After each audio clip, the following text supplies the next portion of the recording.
Les agriculteurs qui se tournent vers ces pratiques-là, en général, c'est des gens qui sont plutôt techniques, qui sont plutôt curieux, qui sont plutôt novateurs. David Stéphanie, je fais du conseil technique indépendant, ciblé sur toutes ces techniques dites alternatives qui permettent de limiter l'emploi des phytos. Une première pièce qu'on pourrait appeler gestion de la rotation, en fait, c'est réfléchir à sa succession culturelle dans le temps. C'est pas toujours simple. La deuxième pièce du système, c'est plus ce que j'appelle les techniques entre guillemets à la parcelle pour limiter la pression adventice, la pression maladie, la pression ravageur. C'est tout ce qu'on va appeler peut-être travaux du sol. C'est tout ce qu'on fait en termes de travail du sol pour mettre en place le maximum de conditions pour que la culture démarre bien et puisse s'épanouir dans son système. Il y a une chose qui ressort, c'est que le désherbage mécanique, tout compris, prend plus de temps que le désherbage chimique. Après, on a intégré le coût du matériel. On a regardé est-ce que ça coûte plus cher de désherber mécaniquement, moins cher. Globalement, on n'est pas plus cher qu'un désherbage chimique. Bien, bonjour David, merci de venir sur ce podcast d'AgriLearn. Bonjour Laurent. En fait, on se connaît depuis un moment puisque mon épouse est installée en agriculture bio dans l'Ain depuis presque 25 ans maintenant.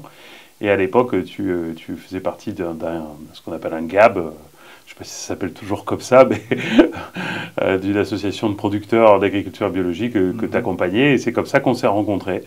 Et quand tu es devenu indépendant, j'ai repris contact avec toi, en se disant, en fait, il faut qu'on fasse un truc ensemble parce que tu fais partie des conseillers pour moi, mais tu te présenteras après, qui allie à la fois les connaissances théoriques et à la fois l'application pratique de ces connaissances théoriques pour apporter des solutions concrètes aux agriculteurs. Et ça, je trouve ça toujours très intéressant d'allier les deux, pas que l'un ou pas que l'autre, mais d'allier les deux. Tu fais partie des gens qui sont capables de le faire. Donc voilà, moi j'étais très content qu'on travaille ensemble. Et donc aujourd'hui, on prend un temps avec toi pour mieux te connaître et aborder tous ces sujets qui te tiennent à cœur, des grandes cultures notamment, et des questions de techniques alternatives dans les grandes cultures qu'on va pouvoir aborder. Mais avant de démarrer, est-ce que tu peux te présenter pour les gens qui ne te connaissent pas et nous dire qui tu es, d'où tu viens et ce que tu fais aujourd'hui? Merci Laurent. Donc effectivement, David Stéphanie, j'ai 48 ans. Moi, je suis originaire de Lorraine. Mon parcours, donc j'ai fait une école d'ingénieur en agriculture à Lille, dans le Nord. Et ensuite, tout de suite après l'école, j'ai travaillé dans diverses structures de développement agricole, au départ en Alsace, puis en Lorraine. Et puis en 2004, je crois, je suis arrivé en région Rhône-Alpes pour finir sur le département de l'Ain. Donc ça fait une vingtaine d'années maintenant que je suis dans la région ici. Et dans mon parcours, j'ai toujours travaillé pour diverses structures de développement agricole, essentiellement sur des postes de conseiller technique. Voilà. Et mon parcours progressivement m'a amené à me spécialiser plus dans ce qu'on appelle les techniques dites alternatives. Donc j'ai travaillé effectivement, comme tu le disais, pour un groupement d'agriculteurs bio, donc plus spécifiquement avec les bio, mais aussi avec des conventionnels qui cherchaient à développer un peu des techniques alternatives ou autres qui permettaient de limiter l'emploi des produits phyto. Voilà au niveau de mon parcours. Et il y a 4 ans maintenant, je me suis installé en indépendant. Donc je fais du conseil technique indépendant aujourd'hui, plutôt spécialisé élevage, polyculture, élevage et grande culture, et un peu ciblé sur toutes ces techniques dites alternatives qui permettent de limiter l'emploi des phytos. Ok, aujourd'hui, c'est quel type d'agriculteur, maintenant que tu es indépendant, qui te contactent? C'est toujours des agriculteurs plutôt bio, c'est des agriculteurs aussi conventionnels, c'est plutôt des collectifs d'agriculteurs. Enfin, concrètement, comment ça se passe, l'accompagnement que tu fais auprès d'eux? Alors effectivement, j'ai les deux types d'agriculteurs. J'ai à la fois des agriculteurs bio qui me demandent de l'accompagnement pour un petit peu perfectionner leurs pratiques, et puis des agriculteurs conventionnels qui se posent des questions, qui se remettent un peu en lien avec les problématiques de la société civile aujourd'hui et se disent comment on pourrait peut-être limiter l'usage des produits phyto tout en restant conventionnel malgré tout. Donc j'ai ces deux types de publics qui font appel à moi. Les demandes parfois sont individuelles, parfois sont collectives. Aujourd'hui, dans mon accompagnement, on en parlera peut-être plus tard, mais j'accompagne deux collectifs d'agriculteurs que j'avais montés, donc un groupe d'éleveurs et un groupe de céréaliers purs. Donc voilà, donc les demandes peuvent être à la fois individuelles et collectives, et à la fois vers un public spécifiquement bio ou vers un public plus conventionnel. Qu'est-ce qui motive un agriculteur aujourd'hui conventionnel qui vient de voir pour finalement adopter, même sans passer en bio, hein, comme tu l'as dit, mais adopter de nouvelles techniques? Ça m'intéresse parce que aujourd'hui, en tout cas, quand on filme là, les cours conventionnels sont relativement hauts. Alors, pas partout, mais ils sont relativement hauts. En tout cas, on sort d'une période où les cours sont plutôt hauts. Alors qu'à l'inverse, les cours du bio se tassent, voire sont plutôt bas. Donc aujourd'hui, qu'est-ce qui va motiver un agriculteur conventionnel, dans ceux qui viennent te voir, pour trouver des techniques alternatives? Alors, tu as raison de le souligner, c'est vrai qu'on sort d'une période, même si en grande culture, c'est plus tout à fait vrai, où les prix étaient élevés en conventionnel, et donc où l'intérêt pour le bio ou pour la limitation des produits phyto est moins évident, ou en tout cas ne l'est pas d'un point de vue économique. Tu as tout à fait raison de le souligner. Donc aujourd'hui, sur ces dernières années en tout cas, les agriculteurs qui se tournent vers ces pratiques-là ou vers ces techniques-là, je pense qu'ils sont motivés à deux niveaux. Il y a un niveau strictement personnel, de conviction, qui dit on doit essayer de produire mieux, entre guillemets, de mieux répondre aux attentes sociétales aussi, parce que à la télé, à la radio, enfin dans les médias, on entend parler des problématiques posées par certains produits phytosanitaires, des problématiques de pollution des eaux, des nappes phréatiques, etc. Donc il y a un peu cet aspect-là, conviction personnelle en lien avec les attentes de la société. Et puis, il y a la partie un peu plus forcée ou obligée, où là, c'est carrément les agriculteurs qui font partie de territoires sur lesquels les collectivités mettent un peu la pression. Alors, je ne sais pas si le mot est bien utilisé, bien employé ou pas, mais voilà, incite un peu à se tourner vers ces pratiques-là, parce que ces collectivités se retrouvent avec des grosses problématiques de pollution de leur captage d'eau potable, où ils retrouvent des traces de pesticides qui commencent à être très très proches des limites de potabilité des eaux, et ces collectivités-là se questionnent et sont obligées aujourd'hui de prendre les choses en main pour répondre à cette problématique-là, et ne pas se retrouver à terme, et même pour certaines à court terme, avec des problématiques de potabilité de l'eau et d'approvisionnement en eau de la population sur ce territoire-là. Ouais. Donc ça veut dire que finalement, il y a les deux motivations combinées, c'est-à-dire une interne qui vient de l'agriculteur lui-même, qui petit à petit se dit, mais effectivement, si j'arrive à faire avec moins de produits phyto, peut-être c'est mieux pour l'environnement, peut-être c'est mieux pour ma santé aussi, on n'en a pas parlé, mais il y a des questions aussi de cet ordre-là quand même s'ils se protègent pour faire les traitements, heureusement, ce qui n'était pas le cas avant, hein, parce que du temps du père à ma femme qui était agriculteur, ça ne se protégeait pas du tout. Hein, bref. Tracteur sans cabine, voilà, pas d'équipement. Pas d'équipement, bon, maintenant ça a évolué, heureusement. Donc ça c'est la motivation, j'allais dire, interne. Et puis après, il y a une motivation externe qui arrive de l'extérieur. Et en fait, finalement, c'est peut-être la rencontre des deux qui fait qu'à un moment donné, en fait, on fait le pas de se dire, ok, je cherche concrètement des solutions. Oui, c'est tout à fait ça. Ouais. C'est probablement la combinaison des deux. Certaines fois, c'est plus le facteur personnel qui prend le dessus, et le petit élément déclencheur, la petite goutte d'eau qui va faire bouger les choses, c'est tiens, en plus ma collectivité nous demande de bouger, allez, j'y vais. Et des fois, c'est plus la pression de la collectivité qui commence à être un peu forte. Et puis, les gars se disent, allez, on va initier un petit changement. On sent que les choses vont bouger, qu'on aura peut-être des interdictions, des choses comme ça, et on préfère l'anticiper. J'ai beaucoup d'agriculteurs que j'accompagne qui sont un peu dans cet esprit-là, se dire, il vaut mieux l'anticiper et être prêt quand l'interdiction potentielle d'une molécule va arriver, ou quand on nous obligera à faire telle ou telle chose, plutôt que de devoir subir ça au moment donné. Et c'est vrai qu'il y a pas mal d'agriculteurs qui sont dans cet esprit-là, d'anticipation, en disant on préfère avoir un coup d'avance et on sera mieux armé Si un jour une interdiction d'une certaine molécule vient, ou si un jour on nous oblige à produire sans phyto, on sera bien mieux armé si on l'a anticipé et qu'on a prévu les choses à l'avance. Ouais, ça c'est intéressant parce que ça dénote d'un certain état d'esprit. Tu sais, dans la résistance au changement, on a différentes phases. Hein. Je ne sais pas si tu as déjà vu ça, mais tu as des gens qui innovent, qui sont un petit pourcentage. Donc ceux-là, ça fait longtemps qu'ils ont déjà adopté des pratiques vertueuses.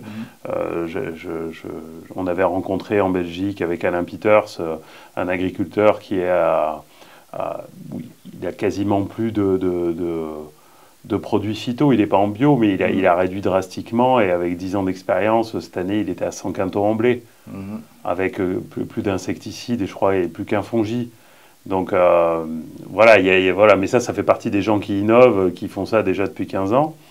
Donc, mais ça, c'est 2-3%. Après, tu as les gens qui anticipent, peut-être 10-15%, et tant mieux. Et puis, tu as les gens qui vont s'adapter au changement qui va être la grosse majorité, mais quand le changement sera là, qui sont plutôt suiveurs, qui vont être plutôt suiveurs, et ceux-là, on comprend qu'il y ait des résistances parce que tu as l'impression d'avoir perdu la main, c'est-à-dire que quand tu es obligé de t'adapter, quand la règle elle est là, alors que tu étais un peu peut-être dans le déni avant, bah, pour eux c'est difficile, mais c'est plutôt la majorité. Puis tu as ceux finalement qui résisteront jusqu'à la fin, qui sont aussi que quelques pourcents et qui changeront jamais.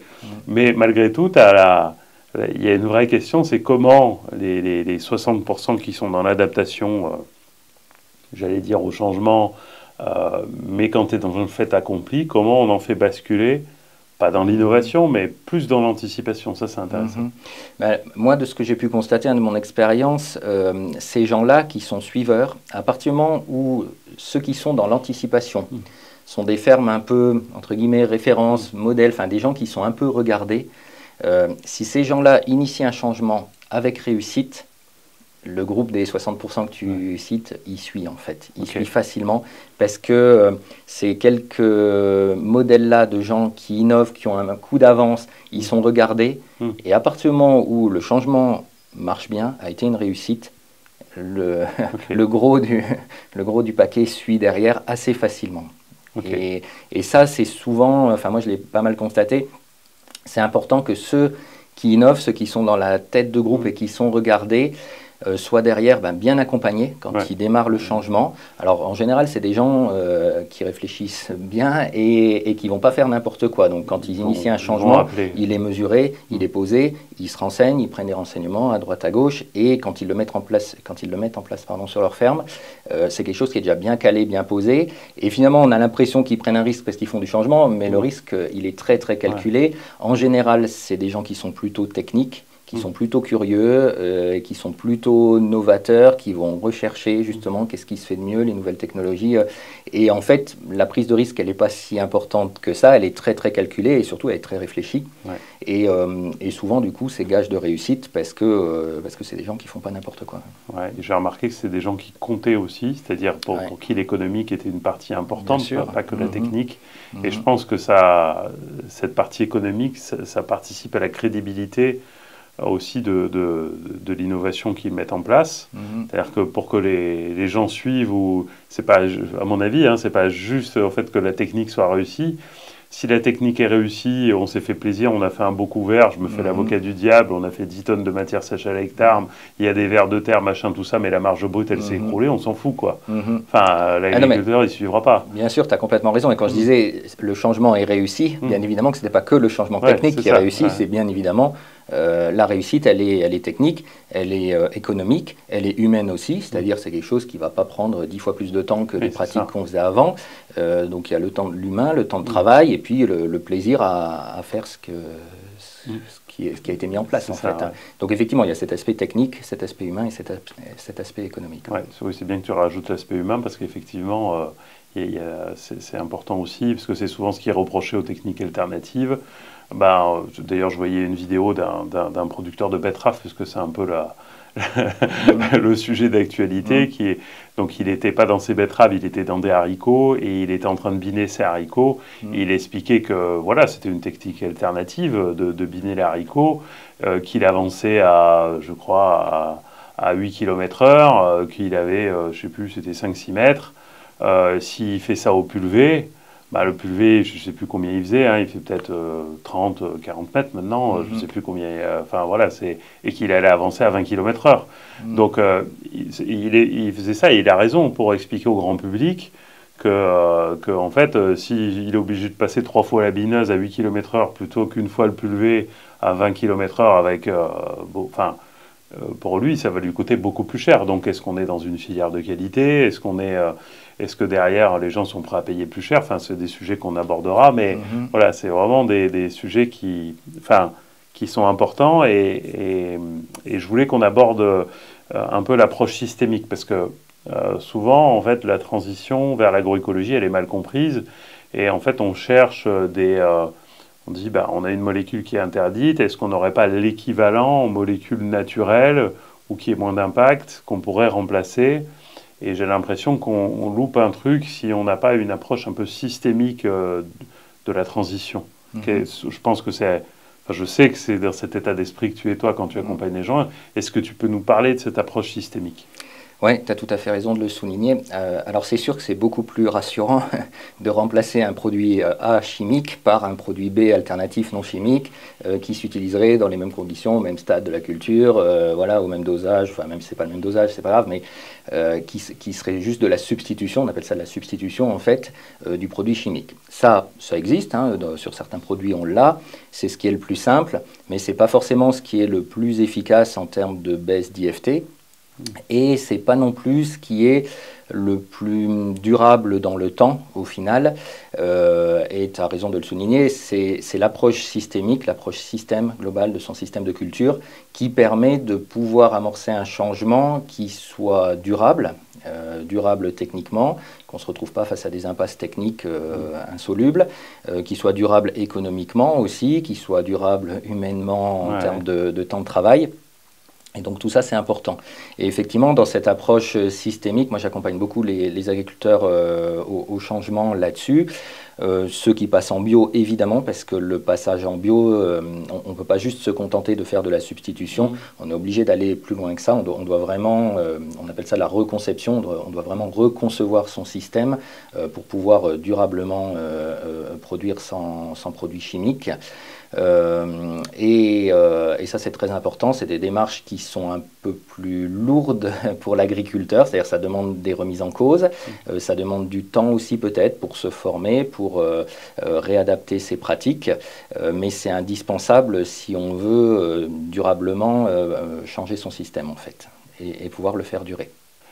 Est-ce que tu peux aussi pour notre audience préciser ce que c'est qu'un IFT pour des gens qui seraient moins aguerris des termes techniques agricoles? L'IFT, c'est l'indice de fréquence de traitement. Donc, c'est des calculs qu'on fait.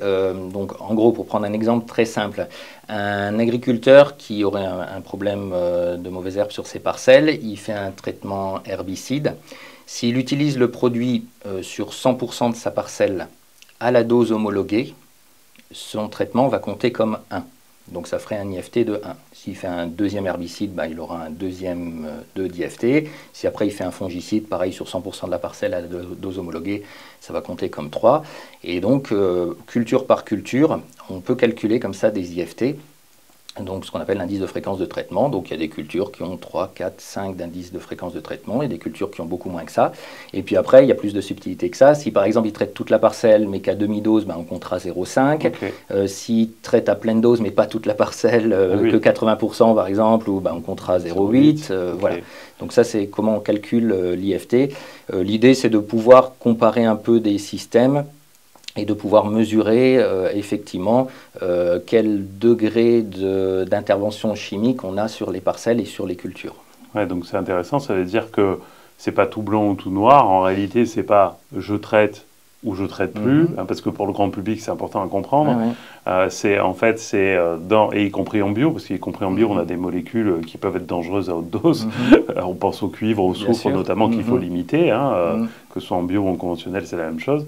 Et du coup, ces IFT permettent de mesurer concrètement le gain. Alors après, il y a la dangerosité de la molécule, c'est autre chose, mais au moins, sur la quantité, le gain qui est fait par des nouvelles pratiques. Oui, carrément. Et tu as raison de souligner, c'est pas tout blanc ou tout noir. Et comme je te disais en début d'intervention, moi j'interviens aussi bien auprès de bio qu'auprès de conventionnels qui veulent diminuer leur traitement et donc leurs IFT. Et effectivement, un premier pas déjà pour diminuer les IFT, c'est pas forcément de supprimer complètement les traitements, c'est des fois de traiter à bon escient avec moins de produits, à demi-dose ou à tiers de dose, et puis de commencer progressivement à mettre en place des évolutions plus systémiques du système, c'est-à-dire de ne pas forcément basculer d'un coup, on change complètement sa rotation, on change complètement ses pratiques, on le fait très progressivement, et d'un autre côté, très progressivement, on baisse un peu ses doses de traitement ou ses fréquences de traitement, et donc ça permet comme ça de diminuer progressivement l'IFT tout en changeant ses pratiques, ou de changer ses pratiques tout en diminuant l'IFT. Ça. Je crois qu'il y a des leviers aussi sur le matériel utilisé, sur le pulvé, il y a des leviers certainement sur si tu traites le matin, le soir, s'il y a du vent, s'il n'y a pas de vent, enfin, c'est assez pointu finalement déjà pour optimiser tout ça. Effectivement, en fait, on classe en 3 niveaux les changements de pratique ou les diminutions de traitement. En fait, il y a le premier niveau qu'on appelle l'efficience, et c'est c'est l'exemple que tu donnais, c'est réglage du pulvé, horaire ou conditions météo d'épandage, etc., qui permettent vraiment d'optimiser le traitement et de se dire, plutôt que de traiter à pleine dose dans des conditions qui ne sont pas optimales, on va utiliser moins de produits, on va mieux régler le pulvé, on va l'épandre pile dans des conditions optimales. Ça va permettre de baisser la dose tout en ayant la même efficacité que si on n'avait pas fait attention. Et donc déjà, c'est un premier pas. On appelle ça l'efficience. C'est-à-dire on n'a pas changé son système, on utilise toujours le même produit, on n'a pas pris un produit alternatif, on optimise. Voilà, exactement. Donc c'est l'efficience. Après, c'est ce qu'on parlait tout à l'heure, c'est la substitution, c'est-à-dire là, on remplace un produit chimique par un produit alternatif. Donc on ne change pas vraiment son système, mais on remplace une molécule dite dangereuse par une molécule censée être moins dangereuse pour l'environnement, pour l'homme, pour la santé.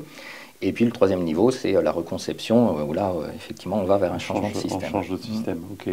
Est-ce que tu aurais des exemples concrets de baisse d'IFT en conventionnel, par exemple, que tu aurais accompagné et sur combien de temps ça s'est fait? Par exemple, quelqu'un qui aurait été à 4-5, j'en sais rien, sur certaines cultures, et qui se retrouve peut-être à moins, et en combien de temps pour montrer que finalement c'est possible, mais ça prend du temps? Ouais, alors c'est délicat de répondre à cette question parce qu'en fait chaque cas est particulier. Et en fait, moi j'ai vu des agriculteurs qui ont drastiquement baissé leur IFT, qui partaient d'assez haut et qui en très peu de temps ont drastiquement baissé leur IFT. Ouais, très peu de temps, c'est-à-dire?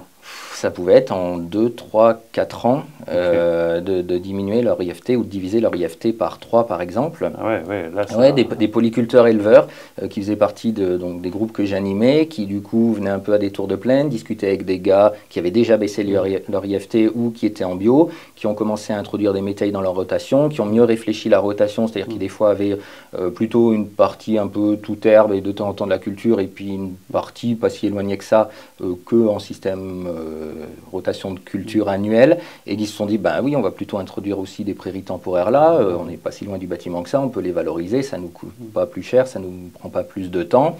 Au lieu de mettre des céréales en pur, on commençait à mettre des métayes, avec strictement plus aucun traitement, ni herbicide, ni fongicide, et là, l'IFT, en très peu de temps, peut baisser de manière assez drastique.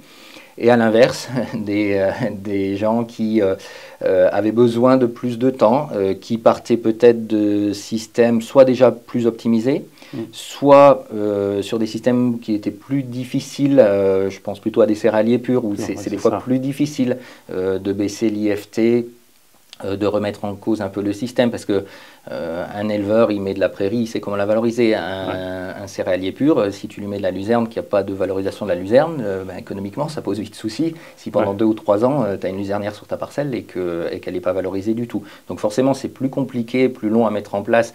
Et il faut que derrière, on l'a souligné déjà à plusieurs reprises, il faut que l'agriculteur économiquement il s'y retrouve. Donc c'est plus long à mettre en place, et là ça va prendre plus de temps, et sur un même laps de temps, l'IFT va beaucoup moins diminuer. Et voilà. Et après, ça dépend aussi de la volonté de chacun. On en parlait aussi tout à l'heure. Il y a des agriculteurs qui sont très aptes et très réactifs au changement, qui n'ont pas peur de se dire allez, on tente des nouvelles choses, et qui du coup progressent plus vite. Et d'autres qui ont besoin de davantage de sécurité, qui sont dans un système qu'ils connaissent et qui ont besoin de plus de temps pour sortir un peu de ce système qu'ils connaissent. Ok, donc ce que je retiens de ce que tu dis, c'est que déjà, c'est possible. Alors quand on dit vite, tu vois, tu nous dis 3-4 ans, c'est vrai que c'est toujours subjectif, quoi, mais à l'échelle de l'agriculture, 3-4 ans, c'est pas très long, voilà. Donc ça veut dire que c'est possible, ça veut dire que c'est quand même plus facile quand on a un système polyculture élevage, parce que, notamment grâce à la prairie temporaire, ou au fait de faire d'autres types de céréales, notamment des associations, ben, en fait, ça permet de changer le système plus facilement et de le valoriser. Et c'est un peu plus difficile en céréales. Et puis après, il y a le facteur humain, la capacité à prendre des risques ou à assumer, ou à assumer les risques. Ouais. Et c'est pour ça, là, ce que je viens d'expliquer, ça reste des généralités. Et à côté de ça, je peux te donner des exemples de céréaliers purs, et pas qu'un seul, que j'ai accompagné, qui étaient en système conventionnel et qui, en un an, sont passés en bio. Et donc là, le changement, en un an, il était fait, et ils sont passés d'un IFT de 2 ou 3 peut-être en moyenne sur la ferme à 0, quoi, puisque là, le passage en bio, et ça existe aussi, quoi. Et à l'inverse, des fois, des agriculteurs qui étaient très proches de passer en bio, que j'avais accompagné, et où il leur a fallu 4, 5, 6, 7 ans pour finalement franchir le pas. Donc voilà, ça, ce que j'ai expliqué tout à l'heure, ça reste plutôt une généralité. À côté de ça, il y a beaucoup de variabilité. Et puis moi, j'ai eu des surprises énormes, où des fois même, quand on faisait l'accompagnement à la conversion bio de certains agriculteurs, où nous, dans nos conclusions, quand on faisait l'étude, donc en général dans le département de l'Ain, on faisait l'étude en binôme, moi je faisais la partie technique et le conseiller chambre d'agriculture faisait la partie économique, où on était assez réservé ou prudent dans nos conclusions par rapport à un passage en bio, et où finalement le passage en bio, enfin l'agriculteur, lui, dans sa tête, il était prêt mentalement à y aller, et il y est allé. Et en général, c'était des conversions réussies, parce que mentalement, l'agriculteur était prêt à y aller.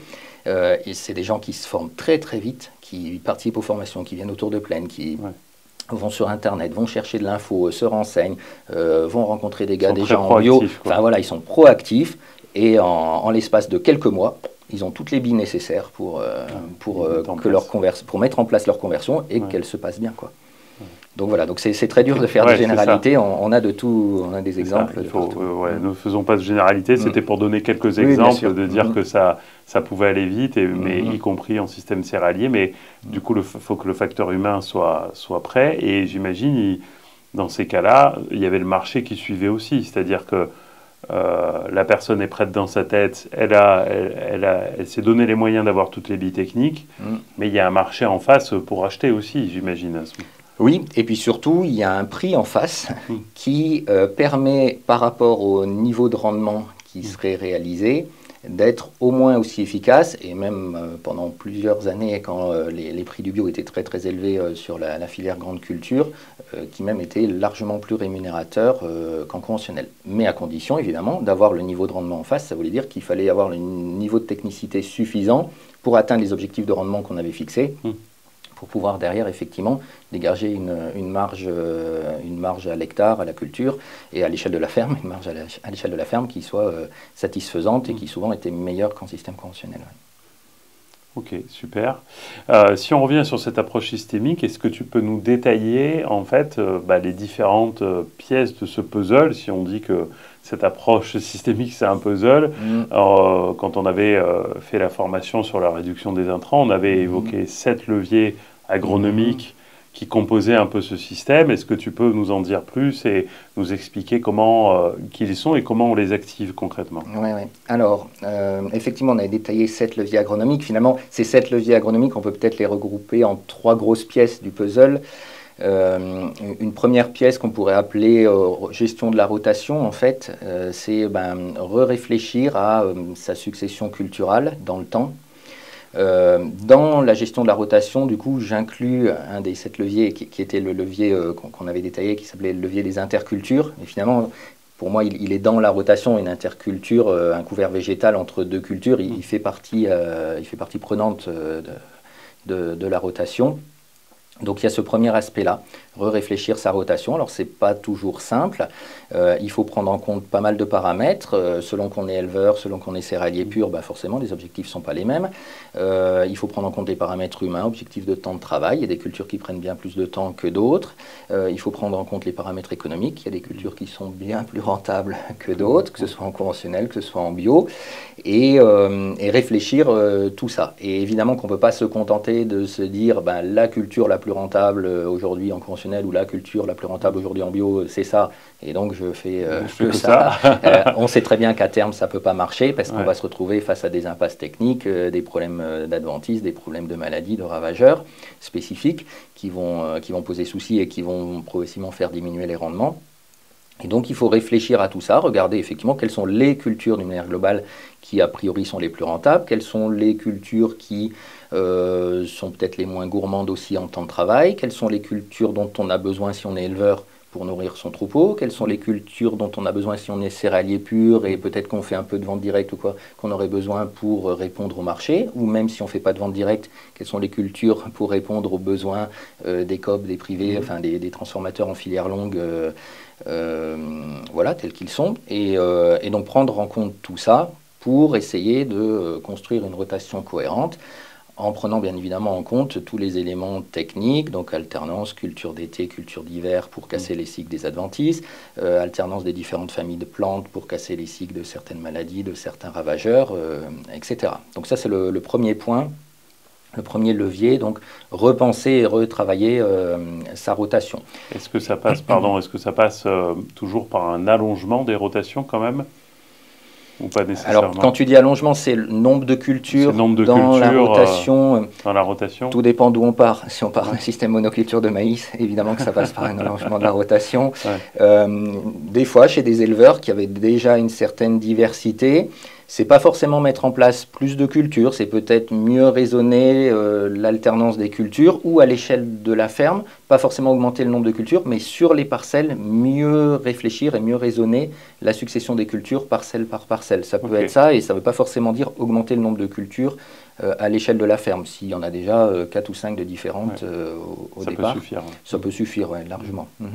D'autant plus chez les éleveurs, s'il y a un peu de prairie, on sait bien que la prairie a tendance à bien casser les cycles des adventices, des maladies, des ravageurs.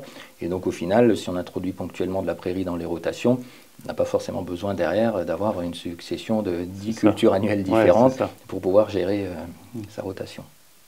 Ok, donc ça c'est la rotation des cultures, c'est la première grosse pièce de ce système. Oui. La deuxième pièce du système, c'est plus ce que j'appelle les techniques entre guillemets à la parcelle, c'est-à-dire c'est la mise en place de pratiques à l'échelle de sa parcelle pour limiter la pression adventice, la pression maladie, la pression ravageur. Donc ça peut être, parmi les exemples les plus courants, ça peut être travailler sur ses choix variétaux, donc trouver des variétés un peu plus résistantes à certaines maladies, des variétés avec un démarrage un peu plus rapide, vigoureux, pour mieux concurrencer les mauvaises herbes. Ça peut être des variétés un peu plus couvrantes aussi quand elles sont en développement végétatif pour bloquer l'accès à la lumière aux mauvaises herbes qui auraient poussé après la levée de la culture. Voilà, donc choix de variété qui permet de lutter à la fois contre les maladies, les adventices et puis certains ravageurs aussi.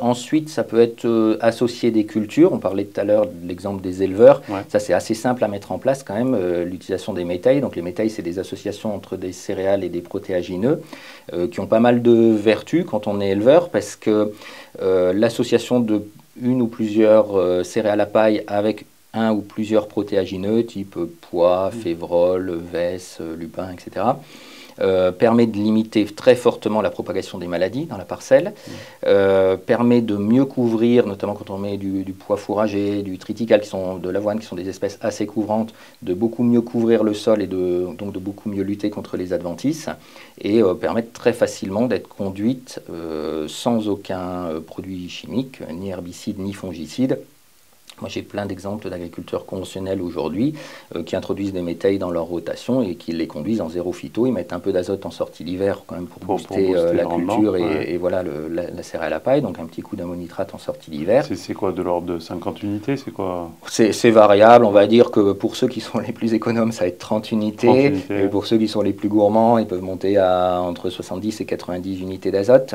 Okay. Mais la moyenne est autour de ce que tu dis, peut-être 50-60 unités de moyenne en sortie d'hiver. Et ça te fait quoi comme rendement, ça, par exemple, dans notre région là? Alors nous, dans l'Ain, ça ne va pas forcément faire un rendement aussi élevé qu'une céréale pure en bonnes conditions, les bonnes années. Par contre, on va faire des rendements assez réguliers. C'est-à-dire que même une année mauvaise, le métail il va toujours quand même bien donner quelque chose. Et donc pour donner un ordre de grandeur chez les conventionnels, moi c'est des gens qui font peut-être en moyenne 55 quintaux sur ces métails, 55 quintaux à l'hectare, là où des céréales pures feraient peut-être 65, peut-être 10 quintaux de mieux. Mais on a économisé quand même un herbicide, voire deux, plusieurs fongicides. Donc c'est une culture bien plus économe. Et surtout, on récolte quelque chose... alors, plus de paille, ça dépend, non, ça dépend. Pas forcément. Ouais. Par contre, plus de protéines à la récolte, puisque comme on a mis un protéagineux, et donc finalement derrière, dans l'alimentation du bétail, ça fait des économies de tourteaux. Donc entre le gain des produits phyto économisés et l'économie de tourteaux, on compense très très vite les 10 quintaux éventuellement perdus par rapport à une culture pure qui aurait peut-être été un peu mieux optimisée. Donc là, on a moins de travail parce qu'il y a moins de traitement. Il y a un tout petit peu moins de rendement, mais on aura la même marge, voire un peu mieux, parce qu'on a fait des économies. Et effectivement, ça limite la dépendance pour les éleveurs au soja, notamment parce que la protéine est souvent importée par le soja, qui pose d'autres problèmes quand il est importé. Oui, bien sûr. On ne rentre pas dans ce détail, on en a parlé avec Yann sur le podcast et sur l'autonomie des éleveurs. Donc ça, c'est intéressant, effectivement. On peut en plus... j'avais vu des exemples d'éleveurs en fait qui pouvaient soit l'utiliser en grain, mais il y en a qui l'ensilent ou qui l'embubanent, qui l'utilisent en fourrage. Qui l'utilisent en fourrage. Donc il y a vraiment différentes façons de le faire. Donc ça c'est vraiment quelque chose qui est, je ne sais pas si c'est méconnu, mais on en entend parler un peu en bio, parce qu'en bio souvent on fait du métail, mais je trouve que ça aurait le mérite de se développer effectivement. Les réserves que j'y vois, en fait, pour moi il y en a deux. La première, c'est, on a coutume de dire qu'un métail, on sait ce qu'on sème, on ne sait pas ce qu'on récolte. Et donc du coup on n'a pas de régularité, on a une assez bonne régularité de rendement, mais par contre on a une très forte hétérogénéité sur ce qu'on va récolter d'une année sur l'autre. Donc des fois on peut avoir beaucoup de protéagineux, des fois très peu de protéagineux, des fois beaucoup de céréales, moins de céréales, voilà. Donc on a un produit qui n'est pas forcément régulier. Et ça, des fois, ça peut perturber parce que certains éleveurs ont des rations très très bien calées et d'une année sur l'autre, ils savent que voilà, la céréale, l'orge pure qu'ils vont mettre ou le triticale qu'ils vont mettre dans leur ration, il apporte tant de protéines, tant d'UF. Là, c'est vrai que sur le métail, en UF, on est à peu près régulier, mais en protéines, c'est très très variable. Enfin, moi, je fais depuis 15 ans des essais métail avec des analyses, etc. Et selon les années, les très mauvaises années où on a...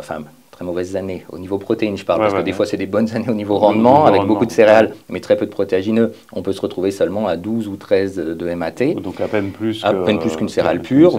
Voilà. Et à l'inverse, des fois, quand la févrole a super bien donné, quand il y a beaucoup de pois ou de lupin ou autre, on peut être entre 20 et 24 de MAT. Ah ouais. Ah, mais ça monte. Alors souvent, du coup, ça veut dire que le rendement aura été moins bon parce que quand le protéagineux prend le dessus, il y a moins de céréales et donc du coup on perd un peu de rendement, mais par contre on explose les MAT et là forcément ça oblige à recalculer toutes les rations et à modifier les rations quand on amène ce métail-là dans l'alimentation du bétail. Donc ça c'est le premier point du coup le premier frein, voilà, le métail va amener moins de régularité dans l'équilibre de la ration. Et le deuxième, c'est que, on l'a encore vu cette année, quand les pois ou la vesse sont assez favorisés par les conditions météo, ils vont prendre le dessus et ils vont avoir tendance à coucher la culture. Et alors visuellement, déjà, ça fait pas très joli de voir une culture toute versée. Alors une année comme 2025, où finalement on a eu une fin de printemps très très chaude et très sèche, et un début d'été très chaud et très sec, c'est pas problématique, même si les métails, ils avaient versé avec les premières pluies, enfin les dernières pluies qu'on a eues, c'était les plus orageuses de début juin, ça avait couché les métails. Derrière, comme il a fait sec, le mélange est resté un petit peu couché, il s'est un petit peu relevé. Il n'y a pas eu d'humidité en dessous qui a fait moisir ou pourrir les grains. Et donc finalement, ça s'est plutôt très bien moissonné avec une très bonne qualité. Mais c'est vrai que visuellement, comme c'est pas joli, ça peut faire peur un peu de se dire qu'on a une culture couchée. Et à côté de ça, moi, j'ai des métailles qui ont versé dès début juin et qui ont fait 55 quintaux. Donc ça pénalise pas forcément fortement le rendement. Ça pénalise pas la qualité non plus. Mais c'est vrai que visuellement, c'est pas joli. Et les rares années, parce qu'on en a de moins en moins, où les débuts d'été sont pluvieux, là, ça peut être plus problématique parce que c'est vrai que ramener de la pluie sur quelque chose qui est déjà couché, ça crée une humidité ambiante. Et après, c'est un peu plus compliqué à moissonner derrière, quoi. On voit des éleveurs qui trient à la récolte aussi pour récupérer, j'allais dire, chaque céréale et protéagineux individuellement, déjà peut-être pour ressemer, pour faire les semences, mais aussi pour recomposer la ration comme ils veulent, peu importe la proportion de chaque élément dedans. Alors, c'est pas toujours aussi simple. Alors, effectivement, ils trient, c'est pas toujours simple, parce qu'il faut déjà avoir des trieurs assez performants, si on veut bien séparer les céréales, des pois, de la févrole, voilà. Et concrètement aussi, ce qui se passe, c'est qu'au moment du battage, comme on règle la batteuse sur la céréale, sur le calibre de la céréale, quand on a du pois et surtout quand on a de la févrole, on a tendance à casser les grains de févrole. Donc après, le tri des grains de févrole entiers ou de pois entiers qui restent, ça, il n'y a pas de souci, on sait le faire. Donc s'il faut retrier de la févrole pure et du pois pur pour ressemer, par exemple, ça, il n'y a pas de souci. Mais en fait, dans ce qu'on récupère de la céréale, on n'a souvent pas de la céréale pure, on a un mélange céréales et grains de pois ou de févrole cassés. Donc, des fois, pour reconstituer la ration, c'est pas toujours si simple que ça, parce que quelle valeur on donne au pois et à la févrole pure, ça, il y a des tables, il n'y a pas de souci.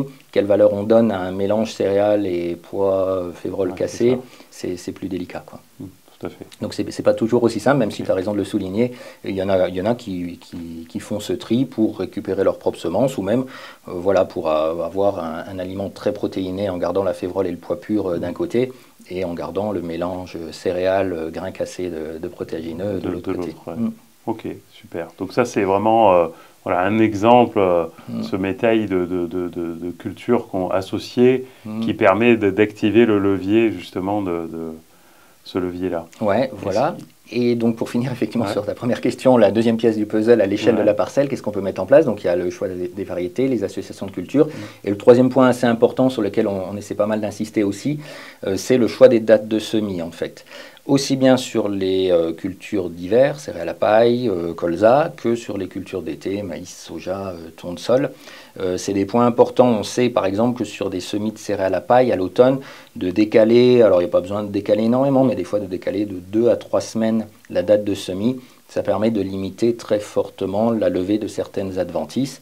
Dans des problématiques graminées, régras par exemple, on sait que de semer début novembre, je parle dans notre région, en Auvergne-Rhône-Alpes, semer début novembre en plaine par rapport à un semis au 10 octobre ou au 5-10 octobre, on va très très fortement limiter la levée de régras. Ça, il y a plein d'études, Arvalis a fait plein d'études là-dessus qui sont consultables sur Internet, qui montrent qu'on peut diviser par 10 les levées de régras juste en décalant de 3 semaines la date de semis à l'automne. C'est un peu moins vrai sur les dicotes, mais c'est vrai que sur les graminées, c'est assez flagrant. C'est énorme. C'est énorme. Sur les colzas, on sait aussi, enfin nous on a fait pas mal d'études pour montrer notamment en bio, que plus le semis de colza il va pouvoir être précoce. Alors c'est pas toujours évident parce que les mois d'août sont de plus en plus secs, mais si on arrive à viser une date de semis autour du 15 août, on a un colza qui au 20 septembre va être beaucoup plus fort, qui va être déjà au stade 4, 5, 6 feuilles, et ça pareil, les études et notamment Terre Innovia l'ont montré que plus le colza est fort au moment de l'arrivée des altises, qui arrive autour du 20 septembre, moins il est impacté au niveau rendement, parce que les petits trous que feront les altises vont forcément être beaucoup moins impactants si le colza est déjà bien développé et relativement fort, par rapport à s'il est encore tout chétif et tout petit. Voilà. Et puis on en a coutume de dire aussi que le rendement du colza est joué en entrée d'hiver, et forcément si on a pu semer tôt, qu'il a pu lever vite, qu'il a pu être vigoureux et fort en entrée d'hiver, on a déjà gagné une partie de la bataille, et on a déjà, je ne dis pas assuré le rendement, temps, parce qu'on a bien d'autres ravageurs au printemps, et puis il y a l'effet météo aussi du printemps qui va jouer. Mais en tout cas, on a mis toutes les chances de son côté pour que le colza puisse réussir dans les meilleures conditions la suite de son parcours, quoi. Donc on sait que voilà, les dates de semis sont importantes. Et pareil, je termine donc sur l'exemple des cultures d'été. Là, c'est l'inverse. On va chercher à semer plus tard pour chercher des conditions très poussantes sur les maïs et les sojas. L'idée étant qu'une fois qu'on a semé, on a envie que ça germe vite, que la graine germe vite et que le maïs, le soja, le tournesol se développe le plus vite possible. Pareil pour être plus vigoureux vis-à-vis des attaques de ravageurs, vis-à-vis de la concurrence des adventices. Voilà, il n'y a rien de pire sur maïs par exemple qu'un semis. Le maïs met un peu de temps à lever et on se retrouve pendant 2 semaines, et souvent c'est le cas, fin avril, début mai, avec des conditions voilà, pluvieuses, et pas que la pluie, et froide en fait. Mais cette année on l'a encore eu, hein. On a eu 2 semaines de pluie, l'après-midi il faisait 12 degrés. Là, il n'y a rien de mieux pour certaines mauvaises herbes qui, elles, adorent ces conditions-là, un peu fraîches, humides. Et par contre, les maïs, les sojas qui ont besoin de chaleur pour pousser, eux, ils vont végéter, ils vont plafonner et forcément, ils vont se faire beaucoup plus facilement concurrencer. Donc, si on peut un peu décaler les dates de semis, alors c'est dur de donner des dates types aussi, mais moi, j'ai coutume de conseiller de dire regardez aussi la météo. Et éventuellement, quand on sort d'une période pluvieuse, si la météo annoncée, c'est des conditions anticycloniques avec plutôt des conditions de température élevées ou en tout cas pas trop fraîches, quelle que soit la date, au final, eh ben, allez-y, allez semer dès que c'est ressuyé, dans le frais, mais sur des conditions anticycloniques où on va pouvoir supposer qu'avec la chaleur, le soleil, on aura des conditions poussantes pour le maïs, le soja ou le tournesol. Cette date de semis, là, c'est vraiment le levier presque le plus méconnu sur son impact. Enfin, j'ai l'impression que c'est pas ça dont on parle le plus souvent dans tous les leviers. Bah, tu vas nous citer les autres, mais on parle tout de suite de la bineuse, enfin, du désherbage mécanique. Alors que là, la date de semis, elle a finalement un impact énorme qui va limiter tout ce qu'on va faire derrière en désherbage mécanique, quoi. Ouais. Alors, il est peut-être méconnu aussi, parce que c'est pareil, on présente les bons côtés des choses. En agriculture, c'est toujours des histoires de compromis. Je donnais l'exemple de décaler la date de semis à l'automne. Attention aussi à pas trop la décaler. Moi, j'interviens sur un territoire où on a quand même des sols lourds, enfin la Dombe, la Bresse, dès qu'il pleut, c'est des sols qui gardent beaucoup l'eau. Et là, je ne vais pas forcément préconiser aux agriculteurs d'attendre tous les ans systématiquement le 5 novembre pour semer les céréales à paille, parce que je sais très bien que si... On peut rentrer dans la parcelle, quoi. Bah ouais, et si au 20 octobre, on a un créneau, il y a des bonnes conditions météo, on peut y aller. Il faut y aller. Donc après, l'histoire, c'est de trouver un compromis. Et même si Arvalis a montré qu'entre le 10 octobre et le 10 novembre, ou entre le 10 octobre et le 5 novembre, en décalant de 3 semaines, on divise par 10 le nombre d'adventistes, peut-être que le moins mauvais compromis à trouver entre quand même ne pas semer trop tôt pour avoir moins de concurrence par les adventistes, mais ne pas semer trop tard non plus, parce qu'on ne sait pas si derrière on pourra rentrer dans les parcelles. Et c'est pareil, si on sème trop tard et qu'assez vite, qu'on peut rentrer dans les parcelles début novembre, mais qu'assez vite on a des fortes pluies, que les céréales baignent dans l'eau, plus elles vont être chétives quand elles baignent dans l'eau, moins elles vont s'en sortir. Donc l'idée, c'est quand même de trouver un compromis entre un semis pas trop précoce et une culture qui ait le temps quand même de se développer suffisamment en entrée d'hiver pour pouvoir être suffisamment vigoureuse pour derrière passer éventuellement un excès d'eau ou autre qu'on pourrait avoir au cours de l'hiver. Donc c'est vrai que c'est pas aussi simple. Pareil, décaler les dates de semis au printemps, ça dépend des années. Des fois, on se retrouve avec des mois de mai très très secs et finalement, on peut regretter de se dire mince, j'ai pas pris la fenêtre météo de fin avril que j'aurais peut-être dû prendre.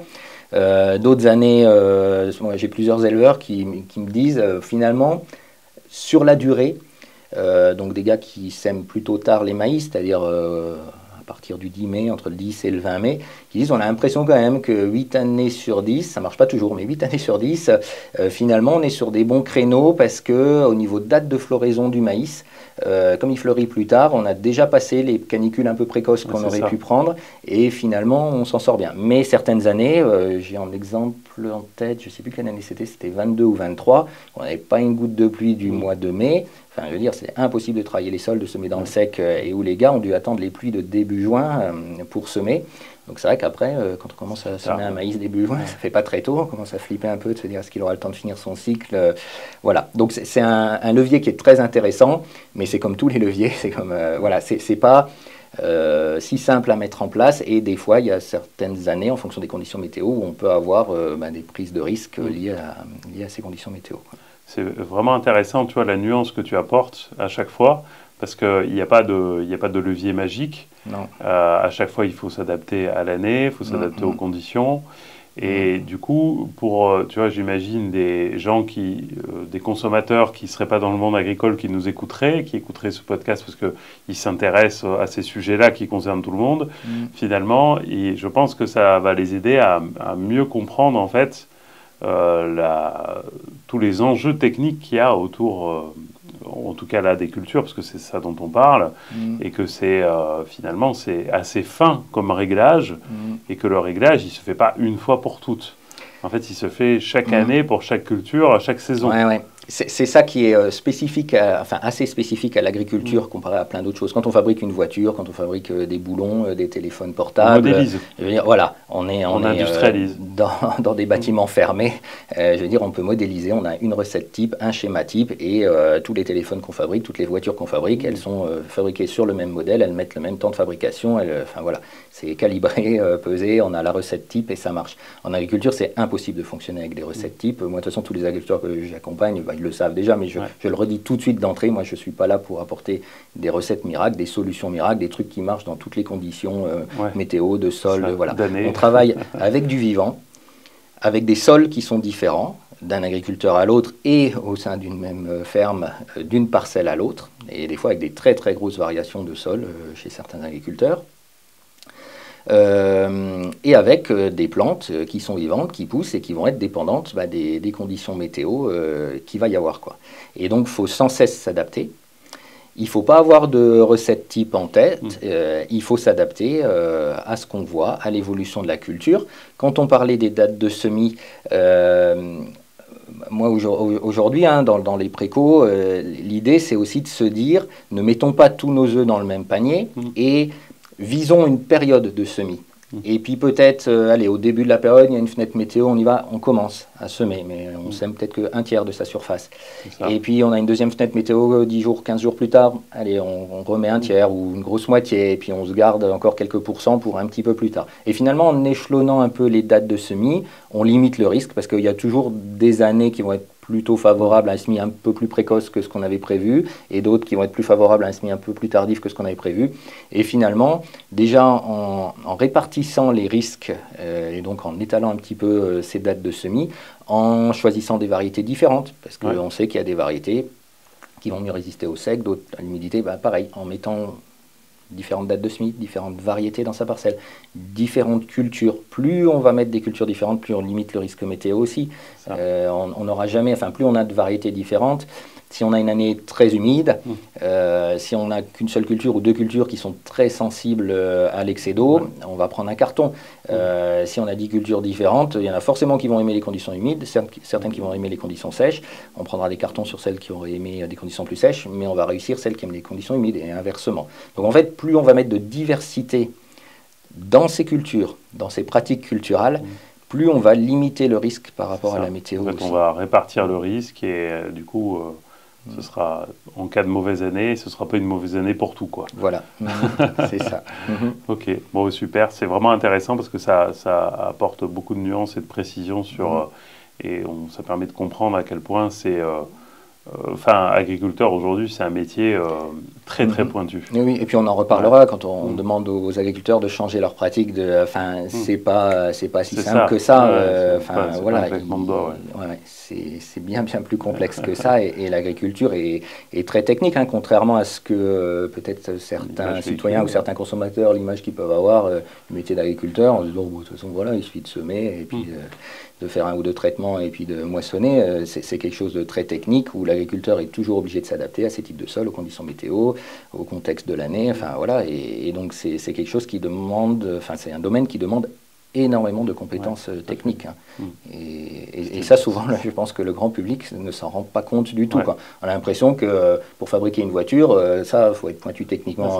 Mais que pour être agriculteur, c'est très simple, c'est pas du tout le cas. C'est pas du tout le cas. Et des fois, même les jeunes qui s'installent, c'est une petite parenthèse, vu que ce soit hors cadre ou pas, ou même dans le cadre familial, en fait, on n'a peut-être pas conscience aussi de toutes ces compétences. Parce que finalement, s'ils s'installent dans le cadre familial, c'est les parents souvent qui maîtrisent ces compétences-là et ils n'ont pas toujours conscience de comment sont faits les choix. Ils font le travail dans les champs, souvent quand tu es fils d'agriculteur, tu sais faire le travail dans les champs quand tu arrives à 18 ans, il n'y a pas de problème, mais pourquoi et comment les décisions sont prises, ça demande du temps. Oui, c'est sûr. Après, les organismes de formation agricole, hein, et quel que soit le niveau, hein, que ce soit un niveau bac pro, BPREA, BTS, voire même école d'ingénieur, hein, parce qu'il y a pas mal d'agriculteurs qui s'installent avec un diplôme d'ingénieur en agriculture. Et ben en fait, c'est un peu ce que ces organismes de formation essaient de faire prendre conscience, quoi. C'est pas juste on applique des recettes, c'est pourquoi on les applique, pourquoi dans telles conditions on va avoir fait tel choix culturel ou tel choix de travail du sol, etc. Et que le jeune qui s'installe ait un maximum de billes en tête, déjà voilà, en ayant fait des stages, en ayant vu autre chose que la ferme familiale, en ayant fait des stages à l'extérieur un petit peu sur d'autres fermes, pour voir d'autres systèmes et que de lui-même, le jeune se dise, ah, bah, tiens, il ne fait pas pareil que mon père ou il ne fait pas pareil que ce qu'on fait nous sur la ferme de mes parents. Bah tiens, pourquoi tu fais comme ça? Chez nous, on fait comme ça. Et puis, c'est comme ça que la réflexion va évoluer. Et c'est comme ça, effectivement, que les jeunes vont prendre conscience des mécanismes décisionnels qui vont faire que dans telle situation, on va faire tel choix, mais dans telle autre situation, on va faire un autre choix, quoi. Super. Sachant qu'il n'y a pas de bons et de mauvais choix finalement, parce qu'une année, tel choix peut s'avérer payant et dans les mêmes conditions, le même contexte l'année suivante, c'est un choix qui va être perdant. Mais si les jeunes qui s'installent ont déjà en tête toute la panoplie de choix qui sont possibles dans telle situation, ils peuvent se dire, bah, ok, dans cette situation-là, je suis plus dans une situation à risque si je fais tel choix. Ce choix-là paraît plus sécurisé, même s'il n'apporte pas de garantie à 100%.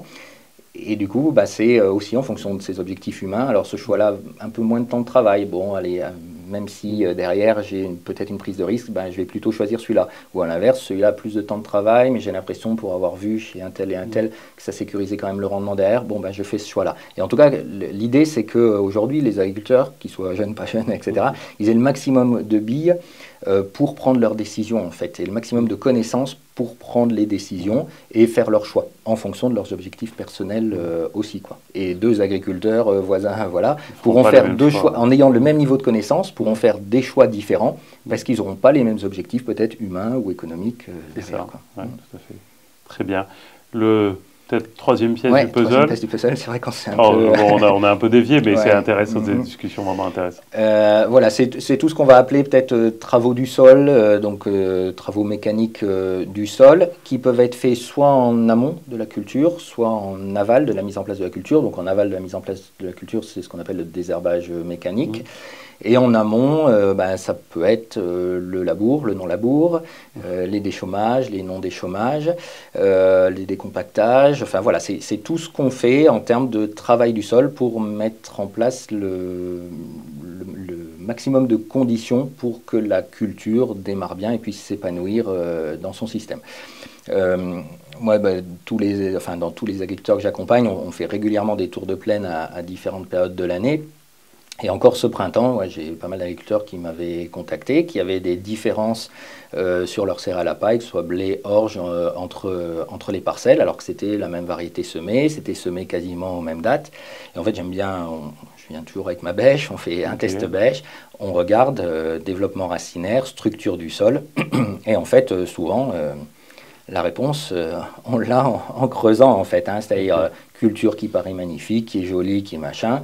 On fait le test beige, souvent on a un très beau développement racinaire, on a une structure de sol très grumeleuse, les racines explorent bien le sol, voilà. Et pourtant, même fertilisation, même date de semis, on a une culture qui patine, souvent on met un coup de bêche, déjà on sent que c'est plus compact, le sol est plus refermé, le développement racinaire est moins bon.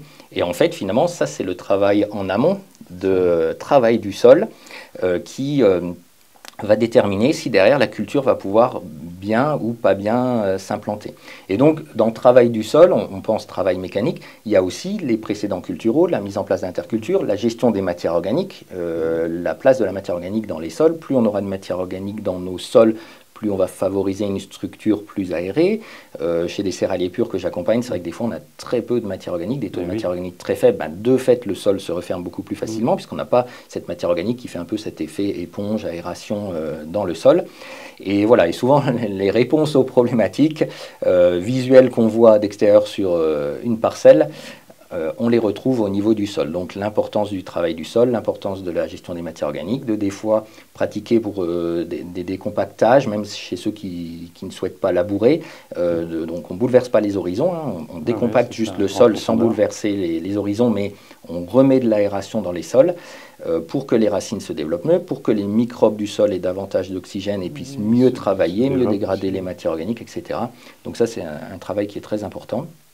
Donc ça c'est en amont de la culture, et puis en aval, c'est pour limiter l'emploi des phytos, c'est le désherbage mécanique. Donc je ne sais pas si on le creuse maintenant ou si on peut, voilà.